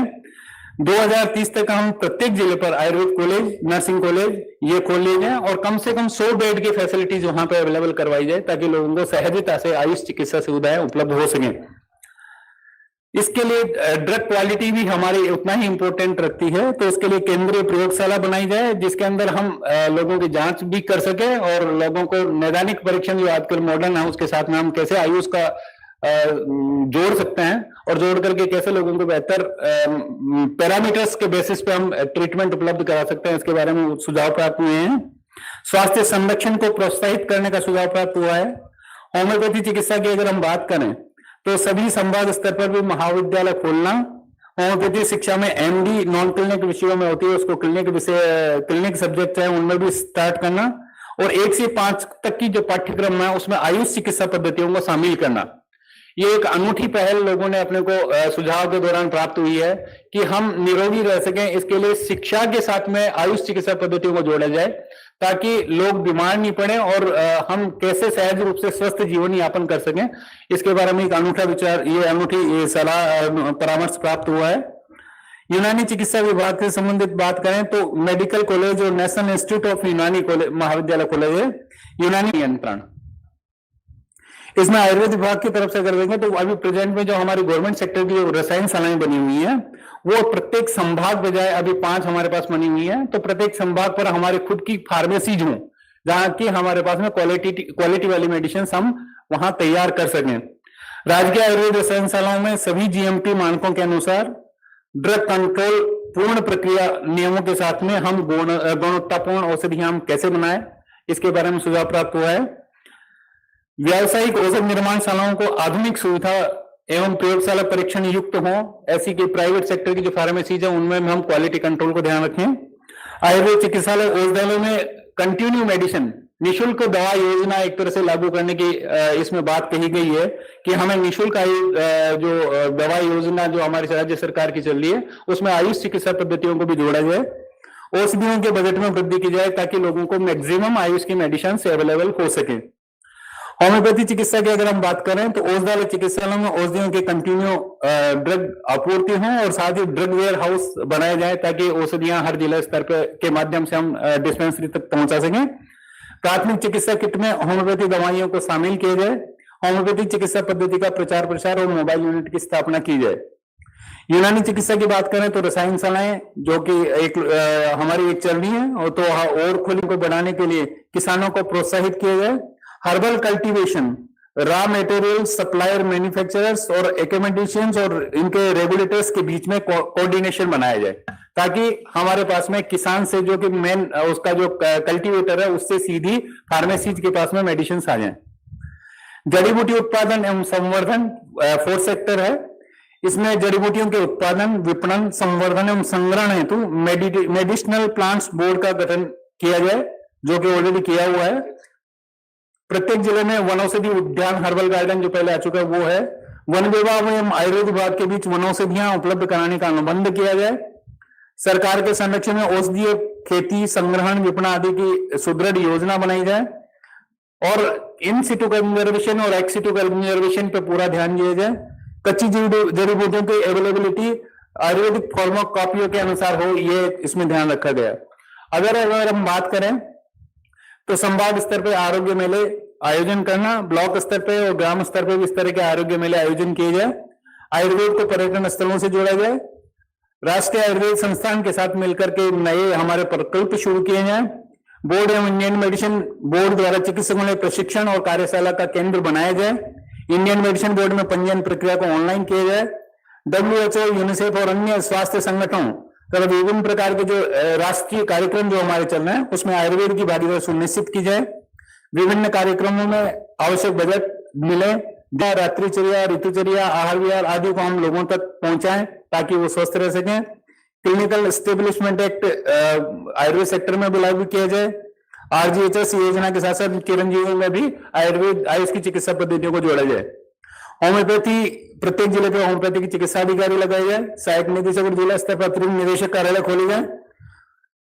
आंगनवाड़ी कार्यकर्ताओं को किट में आयुष विभाग की अधिकृत दवाइयों को शामिल करवाया जाए। AAA कार्यक्रम आशा, आंगनवाड़ी और ANM जो कि एक अपना एक डिस्ट्रिक्ट में चलाया गया था उसको राज्य स्तर पर चलाया जाए। होम्योपैथी दवाइयां RGHS स्कीम में आए। योग एवं प्राकृतिक चिकित्सा में स्टाफ की व्यवस्था की जाए। योग प्रशिक्षण के लिए जो संस्थाएं कार्य कर रही हैं उनको प्रोत्साहित किया जाए। ये कुछ एक सुझाव हैं जो आपके सामने रखे गए हैं। इसके अलावा करीब 606 सुझाव हमें प्राप्त हुए हैं और आज की कार्यशाला से, आज के इस प्रोग्राम के माध्यम से हमें सुझाव मिलेंगे। उन सब सुझावों को शामिल करके हुए राज्य में हम 2030 तक आयुष चिकित्सा विभाग को हम कैसे देखना चाह रहे हैं, इसका स्वरूप तैयार होगा। एक पायस श्लोक है, सर्वे भवन्तु सुखिनः सर्वे सन्तु निरामया। तो आज हम इस ध्येय को लेकर के इकट्ठे हुए हैं और इस ध्येय को हम आज ये प्रतिज्ञा भी साथ में करें कि इस ध्येय को हम पूरा करवाएंगे। इन्हीं मंगल कामनाओं के साथ धन्यवाद। धन्यवाद डॉक्टर गिरधर गोपाल शर्मा, OSD आयुष विभाग के इस प्रेजेंटेशन के लिए। और अब अनुरोध करना चाहेंगे डॉक्टर रवि प्रकाश माथुर, निदेशक जन स्वास्थ्य चिकित्सा और स्वास्थ्य सेवाएं, अपना प्रस्तुतिकरण यहाँ प्रस्तुत करें। सम्मानित मंच, अति सम्मानित सदन, विकसित राजस्थान मिशन 2030 अभियान के संबंध में जो आज हम राज्य स्तरीय हितधारक परामर्श आज आयोजित कर रहे हैं, सदन में प्रबुद्धजन जुड़े हुए हैं और ऑनलाइन पूरे राज्य से हमारे प्रबुद्धजन और अधिकारी जुड़े हुए हैं। इस हितधारक परामर्श बैठक का उद्देश्य यह है कि जो राज्य स्तर पे हमारे अभी तक जो 60 आयोजन हुए, तो इसको उद्देश्य को दृष्टिगत रखते हुए हम लोग जो नेक्स्ट सेशन है उसमें आप लोगों से संवाद कर ये जानकारी प्राप्त करने का प्रयास करेंगे। इसके अलावा जो हमारी इस मिशन 2030 के लिए जो वेबसाइट बनी हुई है उस पर भी सारे हमारे जो समस्त अधिकारी और कर्मचारी हैं वे अपने SSO ID से लॉगिन कर वहां पर एक प्रावधान है Annexure 2 का, उससे अपने सुझाव दे सकते हैं। और इसके अतिरिक्त जो और अन्य जो हमारे प्रबुद्धजन हैं वे भी ऑनलाइन वेबसाइट पे जो सुझाव प्रस्तुत करेंगे वे भी हमें विभाग पर प्राप्त होंगे। तो कार्यक्रम में समय की उसको दृष्टिगत रखते हुए मैं अगले सेशन के लिए MD NHM doctor Jitendra Kumar Soni sahab से निवेदन करूंगा कि कोई बात नहीं।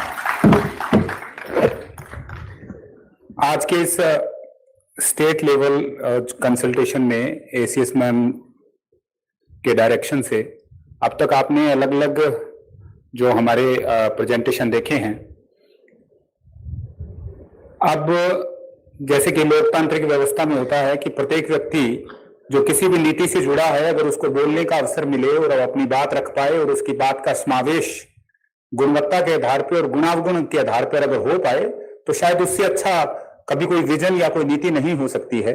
इसी को ध्यान में रखते हुए आज सबसे पहले तो मैं हमारे जिलों से जो जुड़ी हुई टीम है वो यहाँ आप सारे लोग मौजूद हैं, हमारे बीच में मीडिया के साथी भी हैं, हमारे बीच में सिविल सोसाइटी के लोग हैं, वो सारी अलग अलग जो यूनियन एसोसिएशन संगठन जो बने हुए हैं जो मेडिकल एंड हेल्थ से प्रत्यक्ष और अप्रत्यक्ष रूप से जुड़े हुए हैं, उनके सभी साथी यहाँ मौजूद हैं।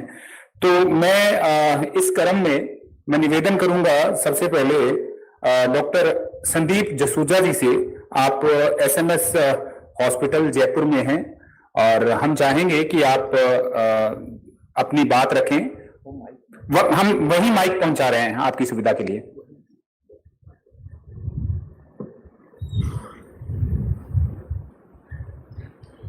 Respected Shiva ma'am and dignitaries on the dais and my all dear friends, a very good afternoon.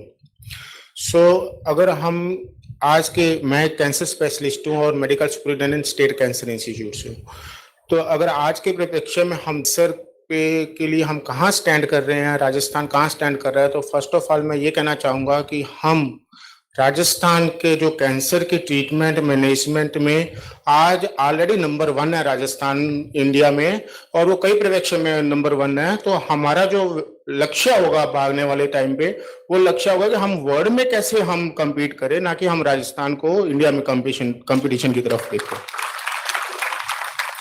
तो उस पॉइंट में जस्ट मैं जो एक्सिस्टिंग फैसिलिटी है, क्यों हम नंबर 1 है, थोड़ा सा उसके लिए बात करूंगा, और फिर जो हम क्या कर सकते हैं राजस्थान में और आगे, जो हम वर्ल्ड में आगे हमारी जो पहचान बन सके वर्ल्ड में, कि हम एक centre of excellence state cancer ना होके centre of state of excellent की तरफ हम मूव करें, तो जो कि हम राजस्थान को नंबर 1 पे और compete कर सके वर्ल्ड के लेवल पे।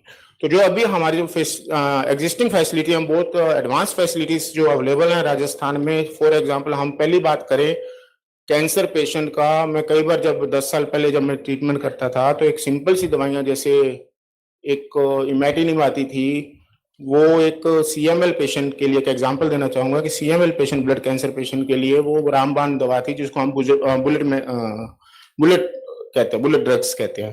तो वो 2 लाख रुपए पर मंथ की आती थी।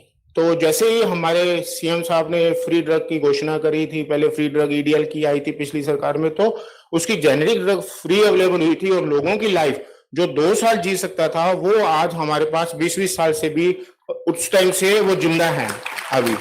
तो ये जो फ्री ड्रग की सप्लाईज जो शुरू हुई थी, जो एक छोटा सा, तब से हम शुरू करके आज जिस लेवल पे पहुंचे हैं, जहां आज मैं ये बात करूं, मैं पूरे इंडिया की बात नहीं कह रहा हूं, मैं पूरे राजस्थान की नहीं, मैं पूरे वर्ल्ड में कह सकता हूं कि जिस तरह का दवाइयां फ्री मिलती हैं पेशेंट्स को, आप इम्यूनोथेरेपी जो लेटेस्ट मैं बात करूं, इम्यूनोथेरेपी की बात करूं, तो वो भी कुछ इम्यूनोथेरेपी जो 3-3 लाख की 4-4 लाख हमारे स्टेट कैंसर इंस्टीट्यूट में किसी भी तरह का पेशेंट हो, चाहे वो चिरंजीव का पेशेंट हो जिसमें चिरंजीव में नहीं मिलती है, या फिर RGHS का पेशेंट हो, या फिर निरोगी राजस्थान, हमारी जो आप अपनी बहुत अच्छी एक योजना चली निरोगी राजस्थान में, उसमें वो फ्री ऑफ कॉस्ट RMCL से अवेलेबल है, जो कि पूरे इंडिया में नहीं, पूरे वर्ल्ड में प्रोबेबली ये फर्स्ट इनोवेशन है जहां पे इम्यूनोथेरेपी तक अवेलेबल है इतने फ्री पेशेंट्स को।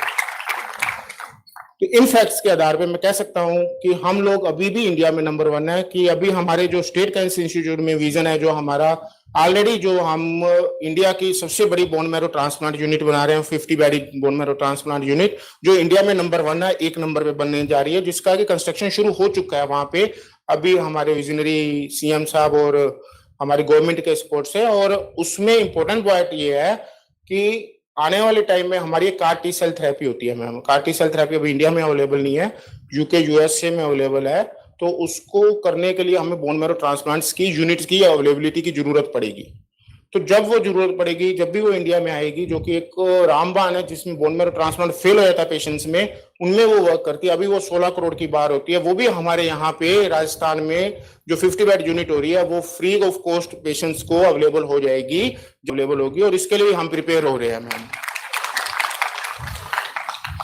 फिर हमारे जो डिस्ट्रिक्ट लेवल में हमारे जो प्रोग्राम चल रहे हैं फ्री ऑफ मेडिसिन की, जो डिस्ट्रिक्ट लेवल पे हमारे चल रहे हैं, उनको भी कनेक्ट करने का प्रोग्राम है हमारा। और आने फ्यूचर वाले में स्कोप हमेशा होता है कि कब आप कैसे इंक्रीज कर सकते हो अपना विजन को। हम लोग जो कैंसर के परिप्रेक्ष्य में जो हम डॉक्टर्स हैं, वो हम ये नहीं देखते कि हम इंडिया में कम्पीट करना है, हम तो वर्ल्ड की बात करेंगे कि वर्ल्ड में हम लीड कैसे करें, स्टेट ऑफ एक्सीलेंट कैसे। उसके लिए कुछ स्कोप्स हैं जिनके लिए हम चर्चा करें। इंस्टीट्यूट है, उसमें हमारा आगे आने वाले टाइम में सब स्पेशलिटीज की एक हमारा अनुग्रह है कि जैसे अब सर्जिकल ऑन्कोलॉजी है वो हर डिस्ट्रिक्ट लेवल अपने मेडिकल कॉलेजेस में शुरू होनी चाहिए। मेडिकल ऑन्कोलॉजी सब मेडिकल कॉलेजेस में स्टार्ट होनी चाहिए। वहाँ डिस्ट्रिक्ट अपने मेडिकल कॉलेजेस जो हैं उनमें कैंसर के हर विभाग हो जाना चाहिए।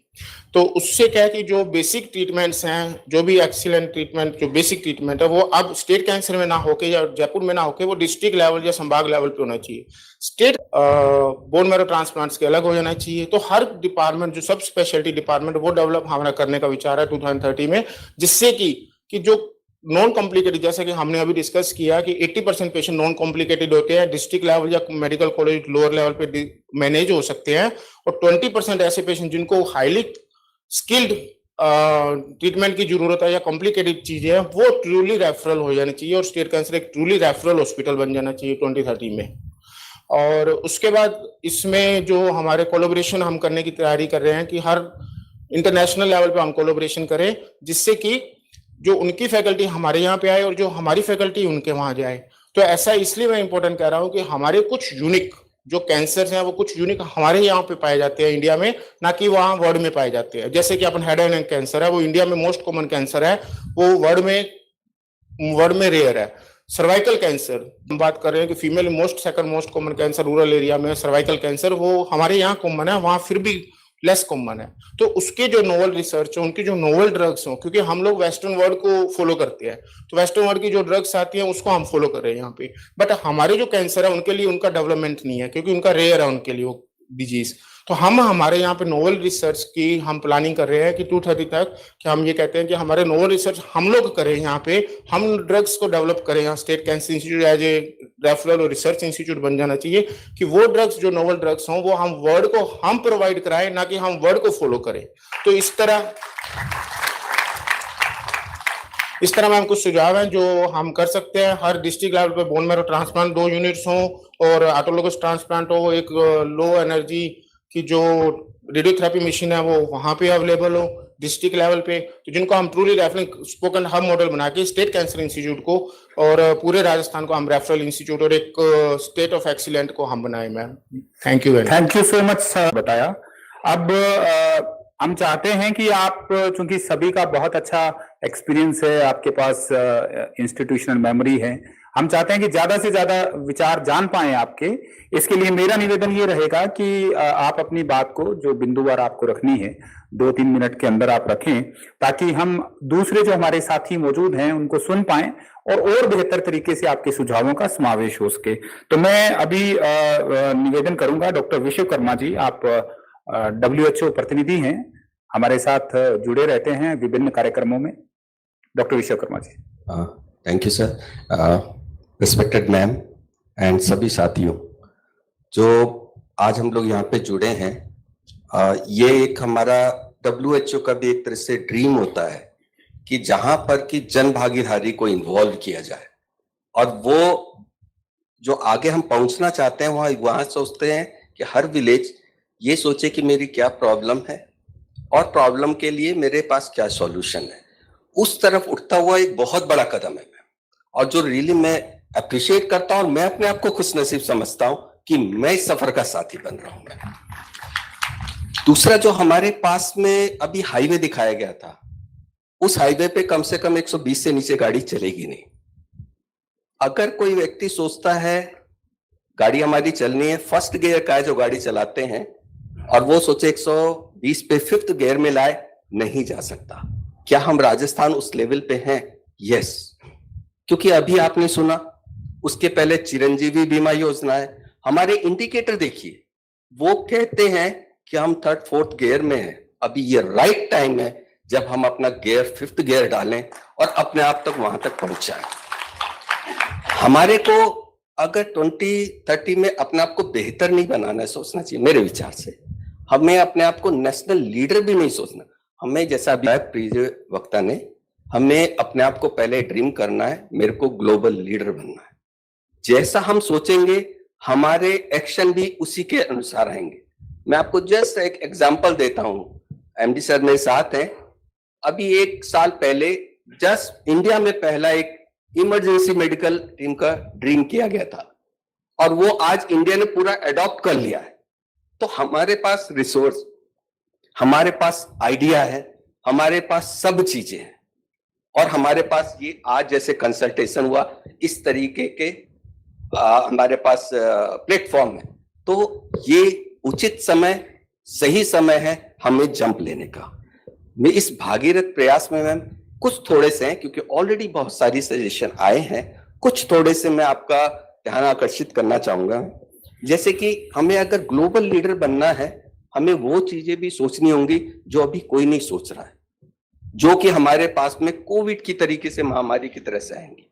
जैसे कि एंटी माइक्रोबियल रेसिस्टेंस है, जो अभी सबकी बातें हैं, पर अगर हम इसमें लीड लेते हैं तो डेफिनेटली दुनिया हमारी तरफ देखेगी, राजस्थान कैसे कर रहा, हमें वैसा करना है।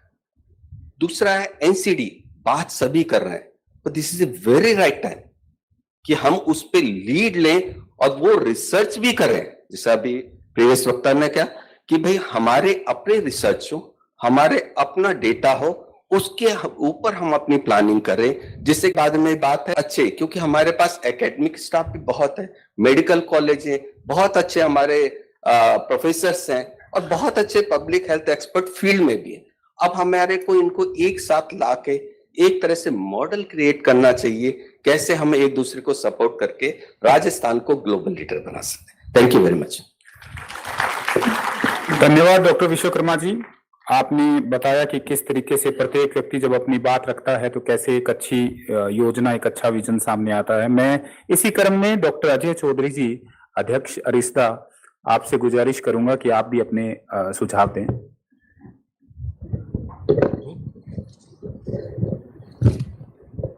नमस्ते ma'am.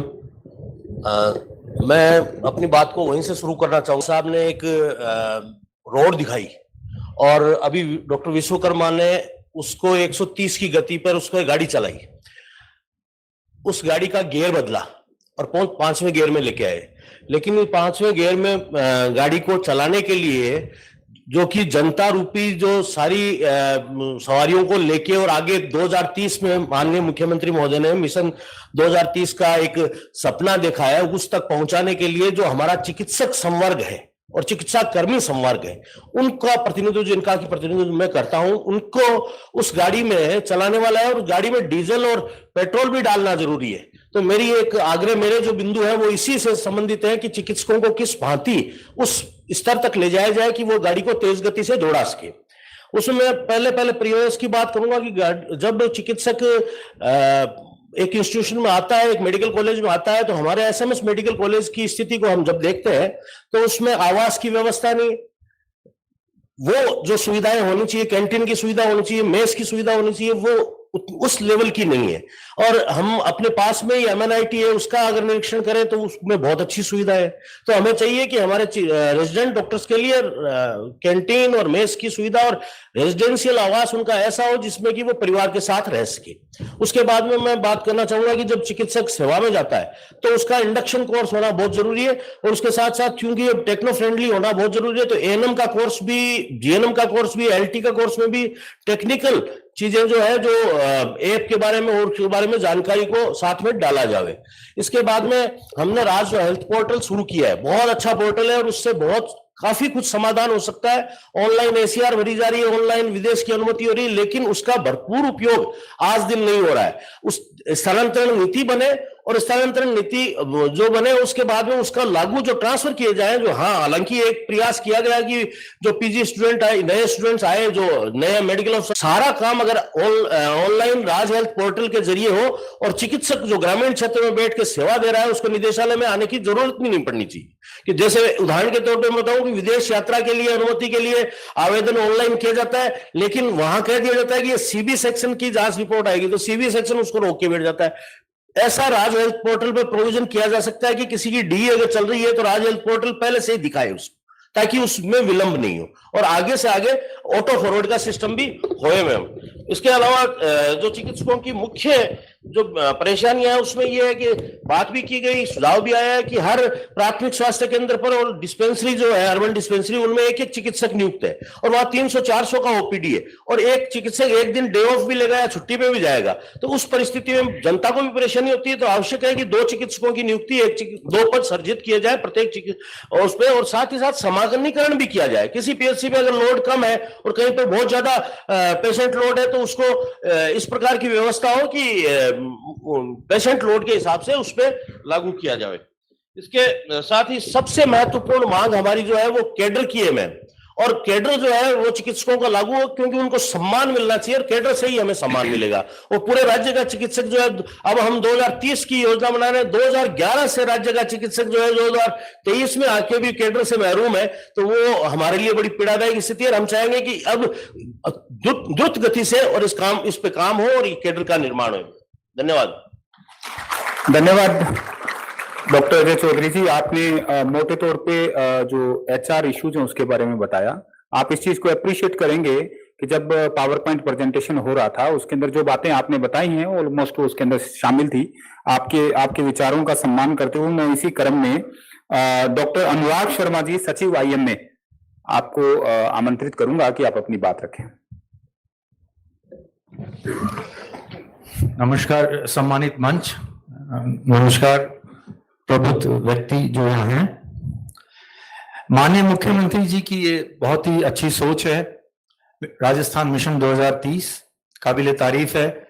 ACS health Mrs Shubhra Singh इसको कीनली फॉलो कर रही हैं, बधाई की पात्र है। मैं चाहूंगा करतल ध्वनि से उनका करें। 2030 तक हमारा प्रमुख लक्ष्य बीमारू प्रदेश का जो लेबल हमारे प्रदेश के साथ जोड़ा जाता है हमेशा, उससे मुक्ति पाना होना चाहिए। बीमारू प्रदेश में कई राज्य शामिल हैं, उसमें राजस्थान का नाम भी प्रमुखता से लिया जाता है। हेल्थ इंडेक्स के कुछ महत्वपूर्ण पैरामीटर्स होते हैं जिसमें maternal mortality rate, infant mortality rate, under 5 child mortality rate में निरंतर सुधार की आवश्यकता है। स्टंटेड ग्रोथ बच्चों में अंडर 5 के जो होते हैं और एनीमिया, आज भी 72% बच्चे रूरल एरिया में एनीमिक हैं, 32% बच्चे स्टंटेड ग्रोथ से ग्रसित हैं। आवश्यकता है इसको सुधार लाने की।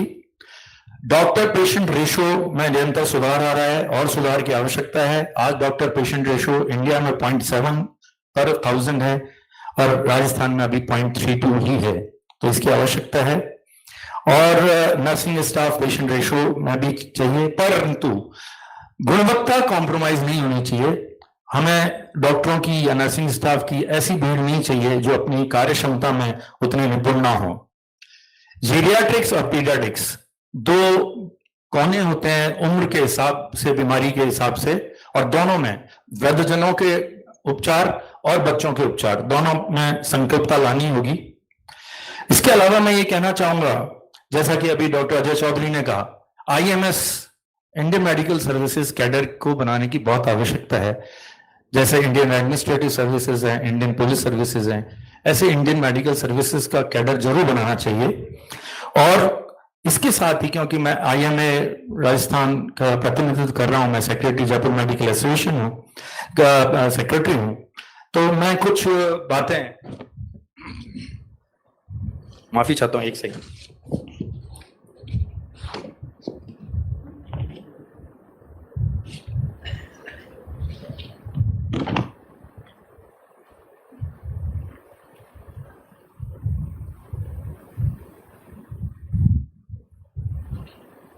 जो अपेक्षाएं इंडियन मेडिकल एसोसिएशन 2030 तक करता है वो है कि एक सेपरेट कैटेगरी इलेक्ट्रिसिटी बिल्स की मेडिकल एस्टेब्लिशमेंट्स के लिए हो, regularisation of existing hospitals, nursing को इंस्टीट्यूशनल कैटेगरी में लिया जाए, लिबरलाइजेशन ऑफ फायर NOC हो for medical establishment, clinical establishment act को और लचीला बनाकर उसको 50 बेड से नीचे से ना उसको किया जाए शामिल।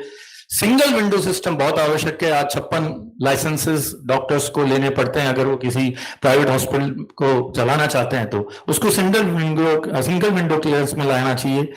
अभी जो RGHS और चिरंजीवी की रेट्स हैं, पैकेजेस हैं, उनमें इंक्रीमेंट और बायोमेडिकल वेस्ट चार्जेस जो इशू चल रहा है, प्रॉपर सोल्यूशन उसका बारकोड प्रॉब्लम से साथ हो, एक मैम मैं और आपसे कहना चाहूंगा, क्वैकरी पर लगाम लगाना बहुत आवश्यक है, बहुत ज्यादा आवश्यक है। नीम हकीम झोला छाप डॉक्टरों को सख्ती से पाबंद करना। गाय बेगाय आप सुनते हैं किसी मरीज की मृत्यु हो गई और अगले दिन वो क्लिनिक बंद मिला हमेशा के लिए, तो कृपया क्वैकरी पे लगाम जरूर लगाएं। धन्यवाद। अनुराग शर्मा जी, आपने सारी बातों में बीमारों का एक जिक्र किया। मैं आपसे एक बहुत ही विनम्रता से निवेदन करूंगा कि स्वास्थ्य के मामले में राजस्थान 2005 के जो इंडिकेटर हैं, तमाम तरह के हेल्थ इंडिकेटर, उन सब में बहुत अच्छी प्रोग्रेस पे है। और अभी हाल ही में कुछ एक 2-3 अलग अलग राज्यों में जो प्रोग्राम हुए थे, उनके अंदर राजस्थान केवल इस बात के लिए इनवाइट किया गया था कि आपकी जर्नी जो बीमारू से लीडिंग स्टेट तक पहुंची है वो कैसी रही। तो अब आपकी बात को पूर्ण सम्मान देते हुए आपने जो पॉइंट्स बताए हैं, बिल्कुल उन सुझावों का सम्मान है, वो हमारी टीम ने दर्ज भी किए हैं। मैं इसी क्रम में श्रीमती भावना जगवानी मैडम आपसे निवेदन करूंगा, आप Jaipur citizen forum Mohan foundation, जो पीछे अभी एसीएस मैम के मार्गदर्शन में जो अंगदान महादान अभियान चल रहा है, उससे भी आप जुड़े हुए हैं, कृपया आप अपने महत्वपूर्ण सुझावों से अवगत कराएं। Respected Shubhra ma'am and the respected dignitaries on the dais, thank you for giving me this opportunity to bring organ donation subject for fold.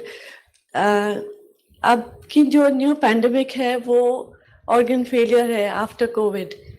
1 in 10 patients I believe are getting into organ failures.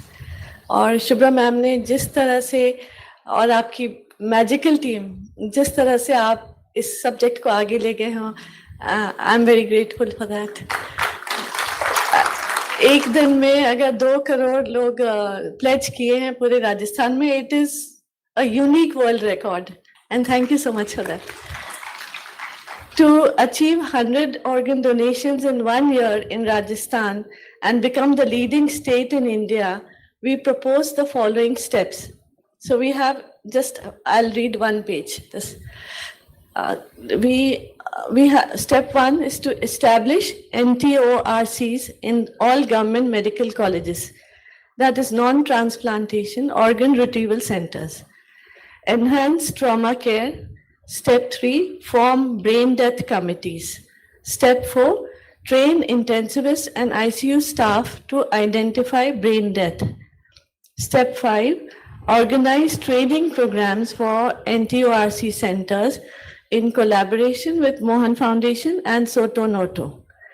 Step 6, during training of brain deaths, we must conduct brain death audits.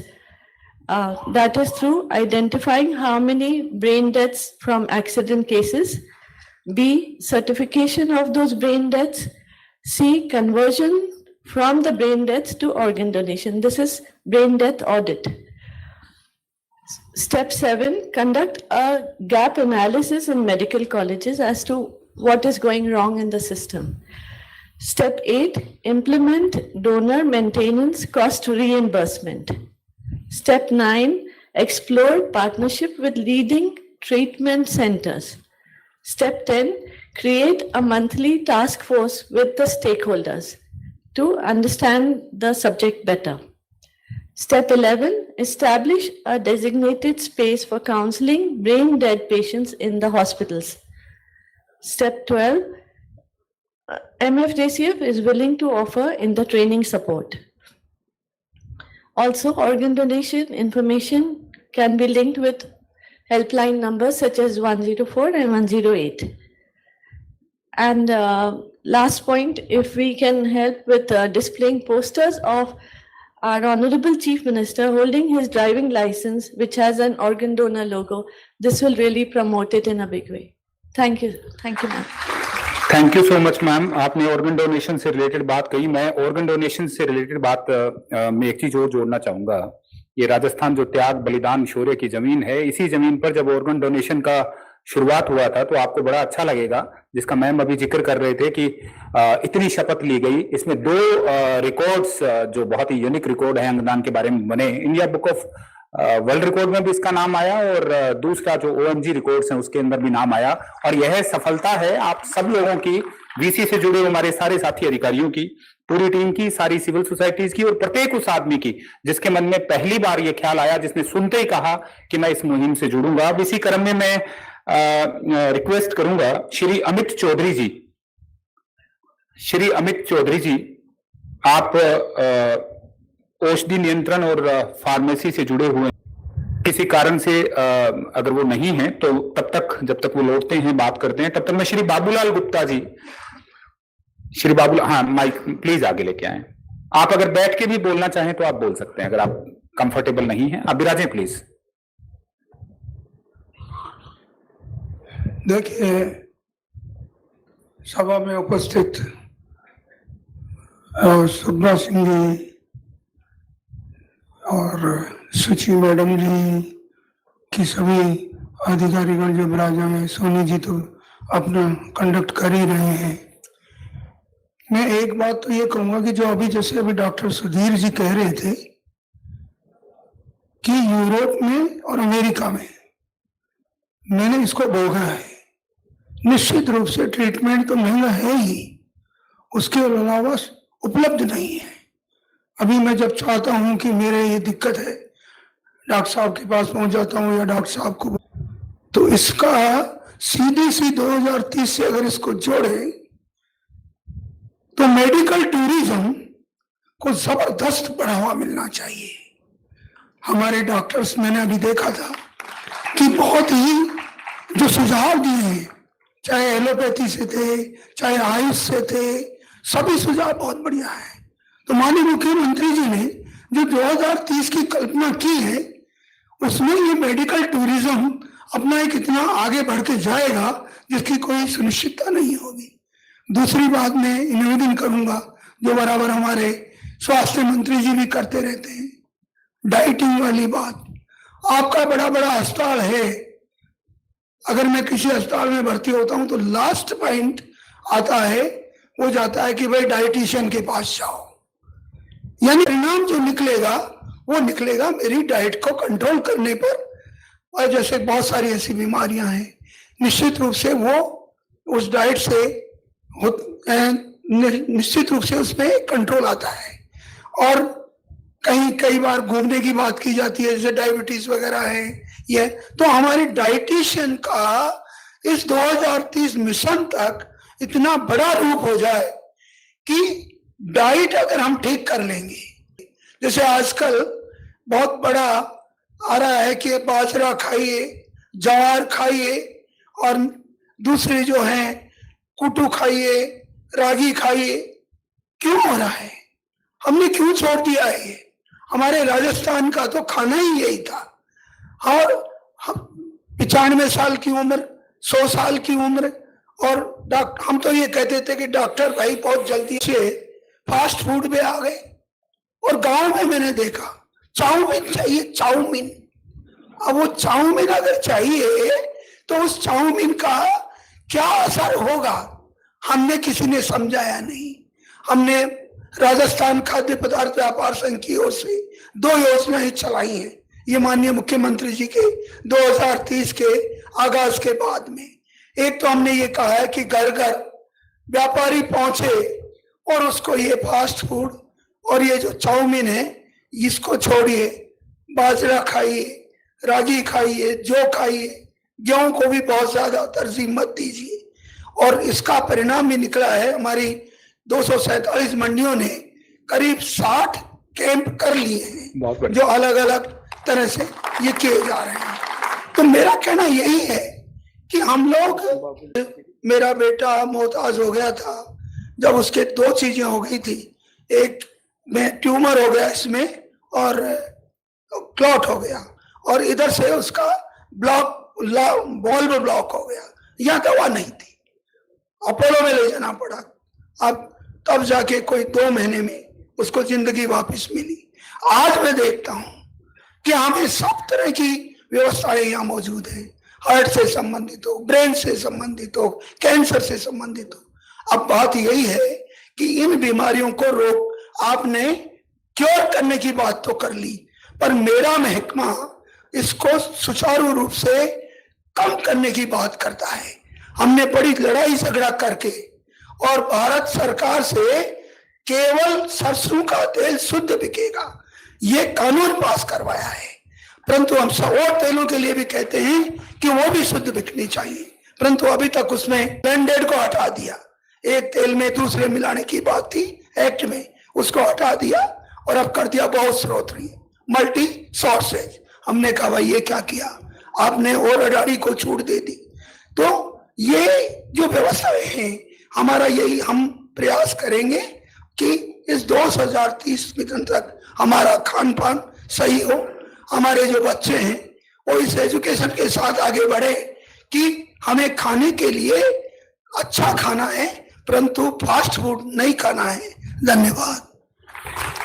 बहुत बहुत धन्यवाद। आप चूंकि राष्ट्रीय chairman भारतीय उद्योग व्यापार मंडल के हैं, आपका अनुभव है, आपने बताया कि राजस्थान के अंदर हमारे पास खुद के पास बहुत अच्छा फूड ऑप्शंस अवेलेबल हैं, हमें उसको अपनाना है। और आपने जिसकी बात कही कि आप काम कर रहे हैं वो बहुत तारीफ के काबिल है। यहाँ हमारे बीच में हमारे साथी अधिकारी नकाते जी बैठे हैं। अभी हाल ही में मोबाइल फूड जो टेस्टिंग लेब्स हैं वो भी संभाग वाइज भेजी गई हैं।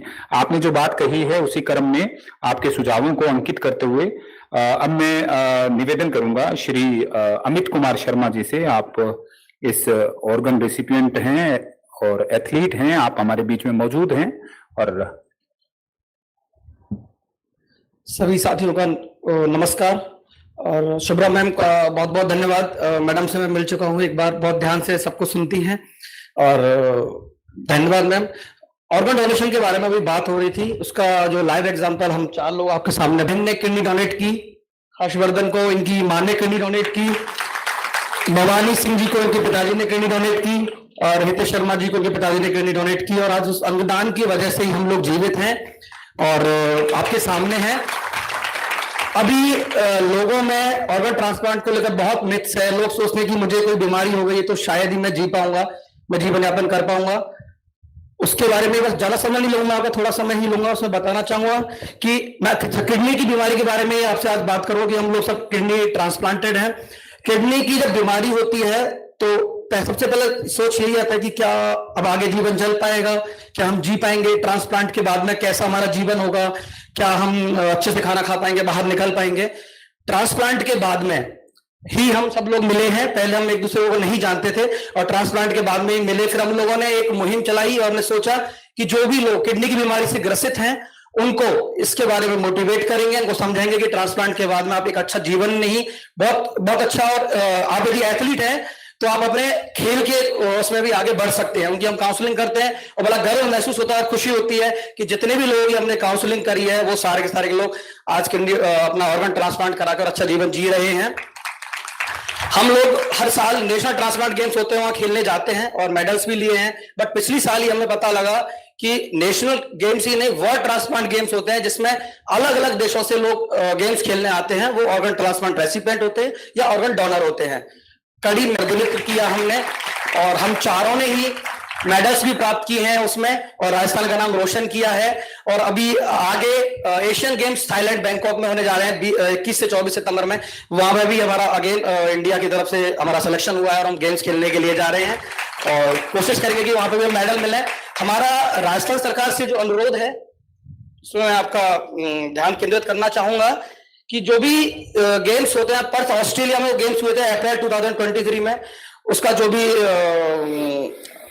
सॉरी मैं यहां मुझे नहीं बोलना चाहिए था बट मैं बोल रहा हूं, हमें राजस्थान सरकार ना ही केंद्र सरकार कहीं से कोई भी मदद नहीं मिलती है।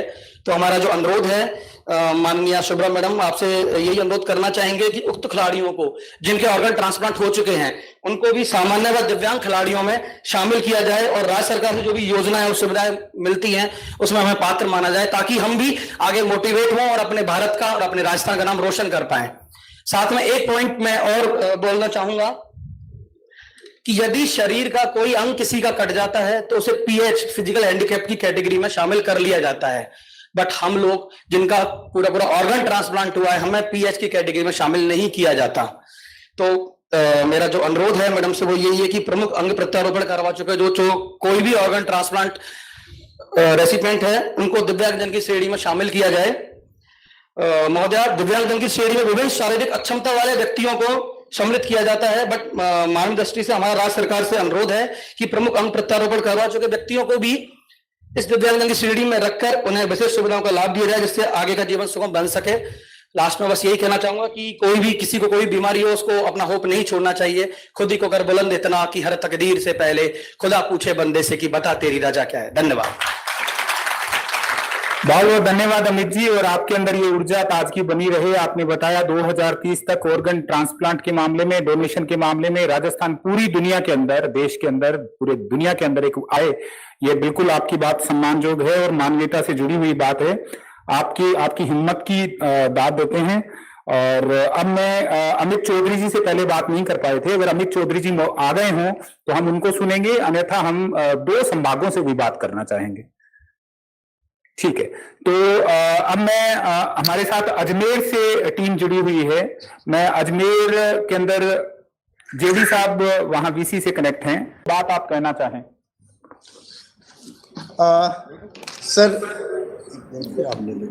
सर मेरे साथ हमारे प्रिंसिपल भी जुड़े हुए हैं, और मैं चाहूँगा सर तो हम डिजिटलाइजेशन की जो बात कर रहे हैं राजस्थान में, इसके लिए जो हाई लोडेड हमारे मेडिकल कॉलेज और डिस्ट्रिक्ट हॉस्पिटल है, इनमें रजिस्ट्रेशन, प्रिस्क्रिप्शन और लैब रिपोर्ट इनका सबका और विथ अपॉइंटमेंट इनका डिजिटलाइजेशन हो जाना चाहिए।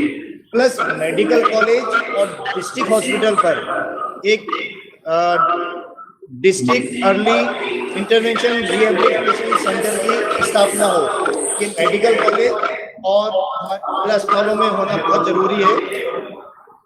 ये मेरे 2 सुझाव हैं, बाकी हमारे साथ प्रिंसिपल साहब को बोलना चाहिए। सम्मानित मंच, मैं doctor VV Singh, principal JLN medical college, मैं चूंकि इससे रिलेटेड कुछ सुझाव देना चाहूँगा। सबसे पहले टीचिंग को लेकर सुझाव देना चाहूँगा कि for the better product, as you know कि हमारे हर एक डिस्ट्रिक्ट में मेडिकल कॉलेजेस हैं, तो अच्छे मेडिकल स्टूडेंट हम अच्छे डॉक्टर पैदा कर सकें, इसके लिए smart classroom, simulation based teaching हो, और हमारे स्टूडेंट्स और टीचर्स को यूनिवर्सिटी में exchange programme within India और आउटसाइड इंडिया, ये प्रोग्राम भी होना चाहिए, और बेटर प्रोडक्ट आज के। दूसरा मैं पॉइंट, मेरा जो सजेशन है हॉस्पिटल केयर।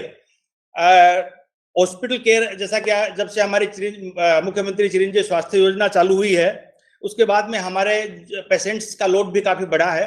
वो इसलिए बढ़ा है कि पेशेंट की केयर भी डेफिनेटली बढ़ी है, और इसमें सबसे पहले जो इम्पोर्टेंट बात है, how to improve the patient care. Patient friendly infrastructure and facility develop हमें करनी है। पुराने हमारे हॉस्पिटल बने हुए हैं, उसमें प्रॉपर वेटिंग स्पेस नहीं है, प्रॉपर फैसिलिटीज नहीं है। तो अब जब भी हम नए हॉस्पिटल बना रहे हैं या पुराने हॉस्पिटल से, उसमें हम पेशेंट फ्रेंडली इंफ्रास्ट्रक्चर डेवलप करें। सबसे इंपॉर्टेंट हमारी भीड़ का रहता है क्यू मैनेजमेंट। एक बार जब हॉस्पिटल मरीज जाता है, वो 4-5 जगह लाइन में लगता है। वो सुबह आता है तो उसको दोपहर हो जाती है बेचारे को मरीज की दवाई लेके जाने तक। तो मेरा सजेशन ये है कि either we make queue less system, जिसमें क्यू लगे ही नहीं, और अगर क्यू लगती है तो उसको क्यू मैनेजमेंट सिस्टम बनाएं। जिसके लिए मैं सजेशन देना चाहूंगा कि रजिस्ट्रेशन जो है, कम एक रजिस्ट्रेशन की लाइन नहीं लगेगी। दूसरी बात, जो डॉक्टर के पास जाता है वहां क्यू मैनेजमेंट में जाए, और ड्रग लेने के लिए आजकल जो ड्रग एटीएम जो बन रहे हैं, ड्रग एटीएम लगा दी जाए with in the hospital, outside the campus of the hospital, तो जिससे कि पेशेंट जाए, उसका पेशेंट डिजिटली स्कैन हो और उसको उसकी ड्रग्स मिल जाए। तो ये ड्रग एटीएम हमको चालू करना चाहिए। और इसके अलावा की स्लिप बनाने के लिए ही अभी काम कर रहा है, तो ये स्ट्रांग होना चाहिए, जिसमें अपॉइंटमेंट ऑफ डॉक्टर्स भी होना चाहिए। पेशेंट की इन्वेस्टिगेशन, उसकी रिपोर्ट भी वो डाउनलोड करे, और उसको जब दोबारा उसको आना हो रीअपॉइंटमेंट के लिए आए, तो उसका भी सिस्टम इसमें डाउनलोड होना चाहिए। मेडिकल जो फैकल्टी है या मेडिकल डॉक्टर्स है, उनको एक लेटेस्ट गैजेट तो होने चाहिए, जो पेपरलेस फैसिलिटी होनी चाहिए, जो हम 2030 का जो हम विजन सोच रहे हैं, उसमें इस तरह का होना चाहिए। सरकारी अस्पताल में मरीजों का जो प्रिंसिपल साहब, आपने जो डिजिटाइजेशन के पॉइंट बताए, ये जो आप उनको आगे बता रहे हैं, आपकी बात को बहुत ध्यान से नोट किया गया है। डिजिटाइजेशन में आपने IHMS और क्यू मैनेजमेंट पे बात रख दी। इसके अलावा अगर कोई और सुझाव आप देना चाहें तो प्लीज समय का ध्यान रखते हुए 1 मिनट में और बता सकते हैं। सर मैं 1 या 2 मिनट और लूंगा। हॉस्पिटल्स में हम इनपुट कैसे डॉक्टर मरीजों को फैसिलिटी कैसे दें, क्लीनलीनेस और एचआर, ये दो हमारे पूरे जो सिस्टम है हॉस्पिटल्स में 2030 में अगर हम चाहते हैं तो कम से कम हमको क्लीनलीनेस पे ध्यान देना पड़ेगा, हमारे एचआर सिस्टम को बढ़ाना पड़ेगा, चाहे स्वीपर हो, चाहे वार्ड बॉय हो, चाहे डॉक्टर हो, चाहे नर्सेज हो, इन पे हमें देखना पड़ेगा। फैकल्टीज को मेडिकल कॉलेज बना दिए, फैकल्टीज बढ़ाने के लिए हमको एनएमसी के अनुसार उनको प्रमोशन देने होंगे, सुपर स्पेशलिटी ब्लॉक बनाने होंगे, रिसर्च को हमको डेवलप करने के लिए एमडीआरयू हर एक जगह हमको डेवलप करने पड़ेंगे, और रिसर्च को डेवलप करने के लिए हमको जो रिसर्चर्स हैं, चाहे वो डॉक्टर हो, चाहे नर्सेज हो, चाहे वो स्टूडेंट्स हो, उनको फैसिलिटीज मिले, उनको अपने पेपर प्रेजेंट करने के लिए बाहर जाने की उनको फैसिलिटी मिलनी चाहिए। और इसके अलावा कैडर की जो बात हो रही थी, मेडिकल एजुकेशन में कैडर की बहुत ज्यादा जरूरत है, क्योंकि जब तक मेडिकल एजुकेशन में कैडर का स्ट्रॉन्ग नहीं बनाएंगे, जब तक मेडिकल एजुकेशन की डेवलप नहीं हो पाएगा। ये मेरे शॉर्ट में वो थे। लास्ट मेरा है, पब्लिक हेल्थ को स्ट्रॉन्ग करना जरूरी है, क्योंकि prevention of the disease is more important then the treatment. तो जब तक हम पब्लिक हेल्थ को स्ट्रॉन्ग नहीं करेंगे, जब तक हम डिजीज को प्रिवेंट नहीं कर पाएंगे। Thank you very much. हमारा जो जुड़े हुए एडीसी से जुड़े हुए हैं, उनमें से एक वक्ता को और लेंगे सुझाव देने के लिए। मैं उदयपुर डिवीजन में वहां जेडी साहब या प्रिंसिपल मेडिकल कॉलेज जुड़े हुए हैं, उनमें से समय सीमा को ध्यान रखते हुए 1-2 मिनट में कोई अपने सुझाव रखना चाहे तो स्वागत है। उदयपुर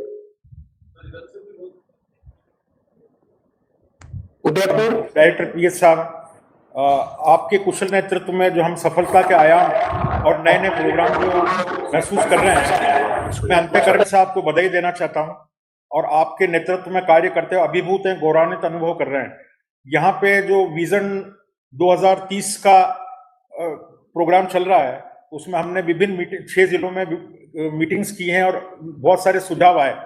इसमें अगर हम देखें तो बहुत बड़े आयाम लिया हुआ है। एक आयाम पे एसएमएस में बैठे हुए, आरयूटीएस में बैठे हुए, मेडिकल कॉलेज पे बैठे हुए प्रिंसिपल महोदय विषय विशेषज्ञ हैं, लेकिन मैं जिस समाज को, जिस कम्युनिटी को रिप्रेजेंट कर रहा हूँ, दूरस्थ इलाके हैं, इधर आदिवासी जनसंख्या बहुल क्षेत्र है, SC/ST प्रोन इलाके हैं, वहाँ की आधारभूत अगर हम सुविधाओं को समझें और उसको सुलझाएं, तो जो मोस्ट इंपॉर्टेंट इंडिकेटर हैं जैसे maternal mortality rate, infant mortality rate, उसको इम्प्रूव किया जा सकता है। इसमें मैं, मेरे साथी doctor Pankaj Gaur, deputy director महोदय और अन्य पीएमओ से जो मैंने सलाह ली और उसका एक्सट्रैक्ट लिया, तो मेरे कुछ इसमें सुझाव हैं, जिनमें फर्स्ट है कि हम लोग आधारभूत CHC को स्ट्रेंथन करें और 4 डॉक्टर, जिसमें एक MD मेडिसिन, एक गायनेकोलॉजिस्ट, एक सर्जन और एक एनेस्थेटिस्ट, इनकी उपस्थिति हर एक CHC पे अगर हम सुनिश्चित करें तो इन आंकड़ों को हम बहुत इंप्रूव कर सकते हैं। दूसरा, हम ये सुनिश्चित करें कि इन लोगों की पदस्थापना के बाद कम से कम 5 साल इनका स्थानांतरण नहीं हो और ये जनता से साक्षात्कार करें और उनको अपनी सफल जो है सेवाएं देते रहें। तीसरा ये है कि हम लोग CHC लेवल पे ये सुनिश्चित करें कि वहाँ पे blood storage unit properly functioning हो, एक रिहेबिलिटेशन सेंटर भी हो, जो जैसे कोरोना के बाद मेरा व्यक्तिगत अनुभव ये कि लोग बहुत सारे रिहेबिलिटेशन प्रॉब्लम से जूझ रहे हैं, तो हर एक CHC पे एक रिहेबिलिटेशन सेंटर, फिजियोथेरेपिस्ट की पदस्थापना हो, वो अपने उससे सभी लोगों को लाभान्वित करेगा। दूसरा, जो प्रिवेंटिव एस्पेक्ट की सेवाएं हैं, उसमें जो मैं देख रहा हूं, उसमें सबसे बड़ी कमी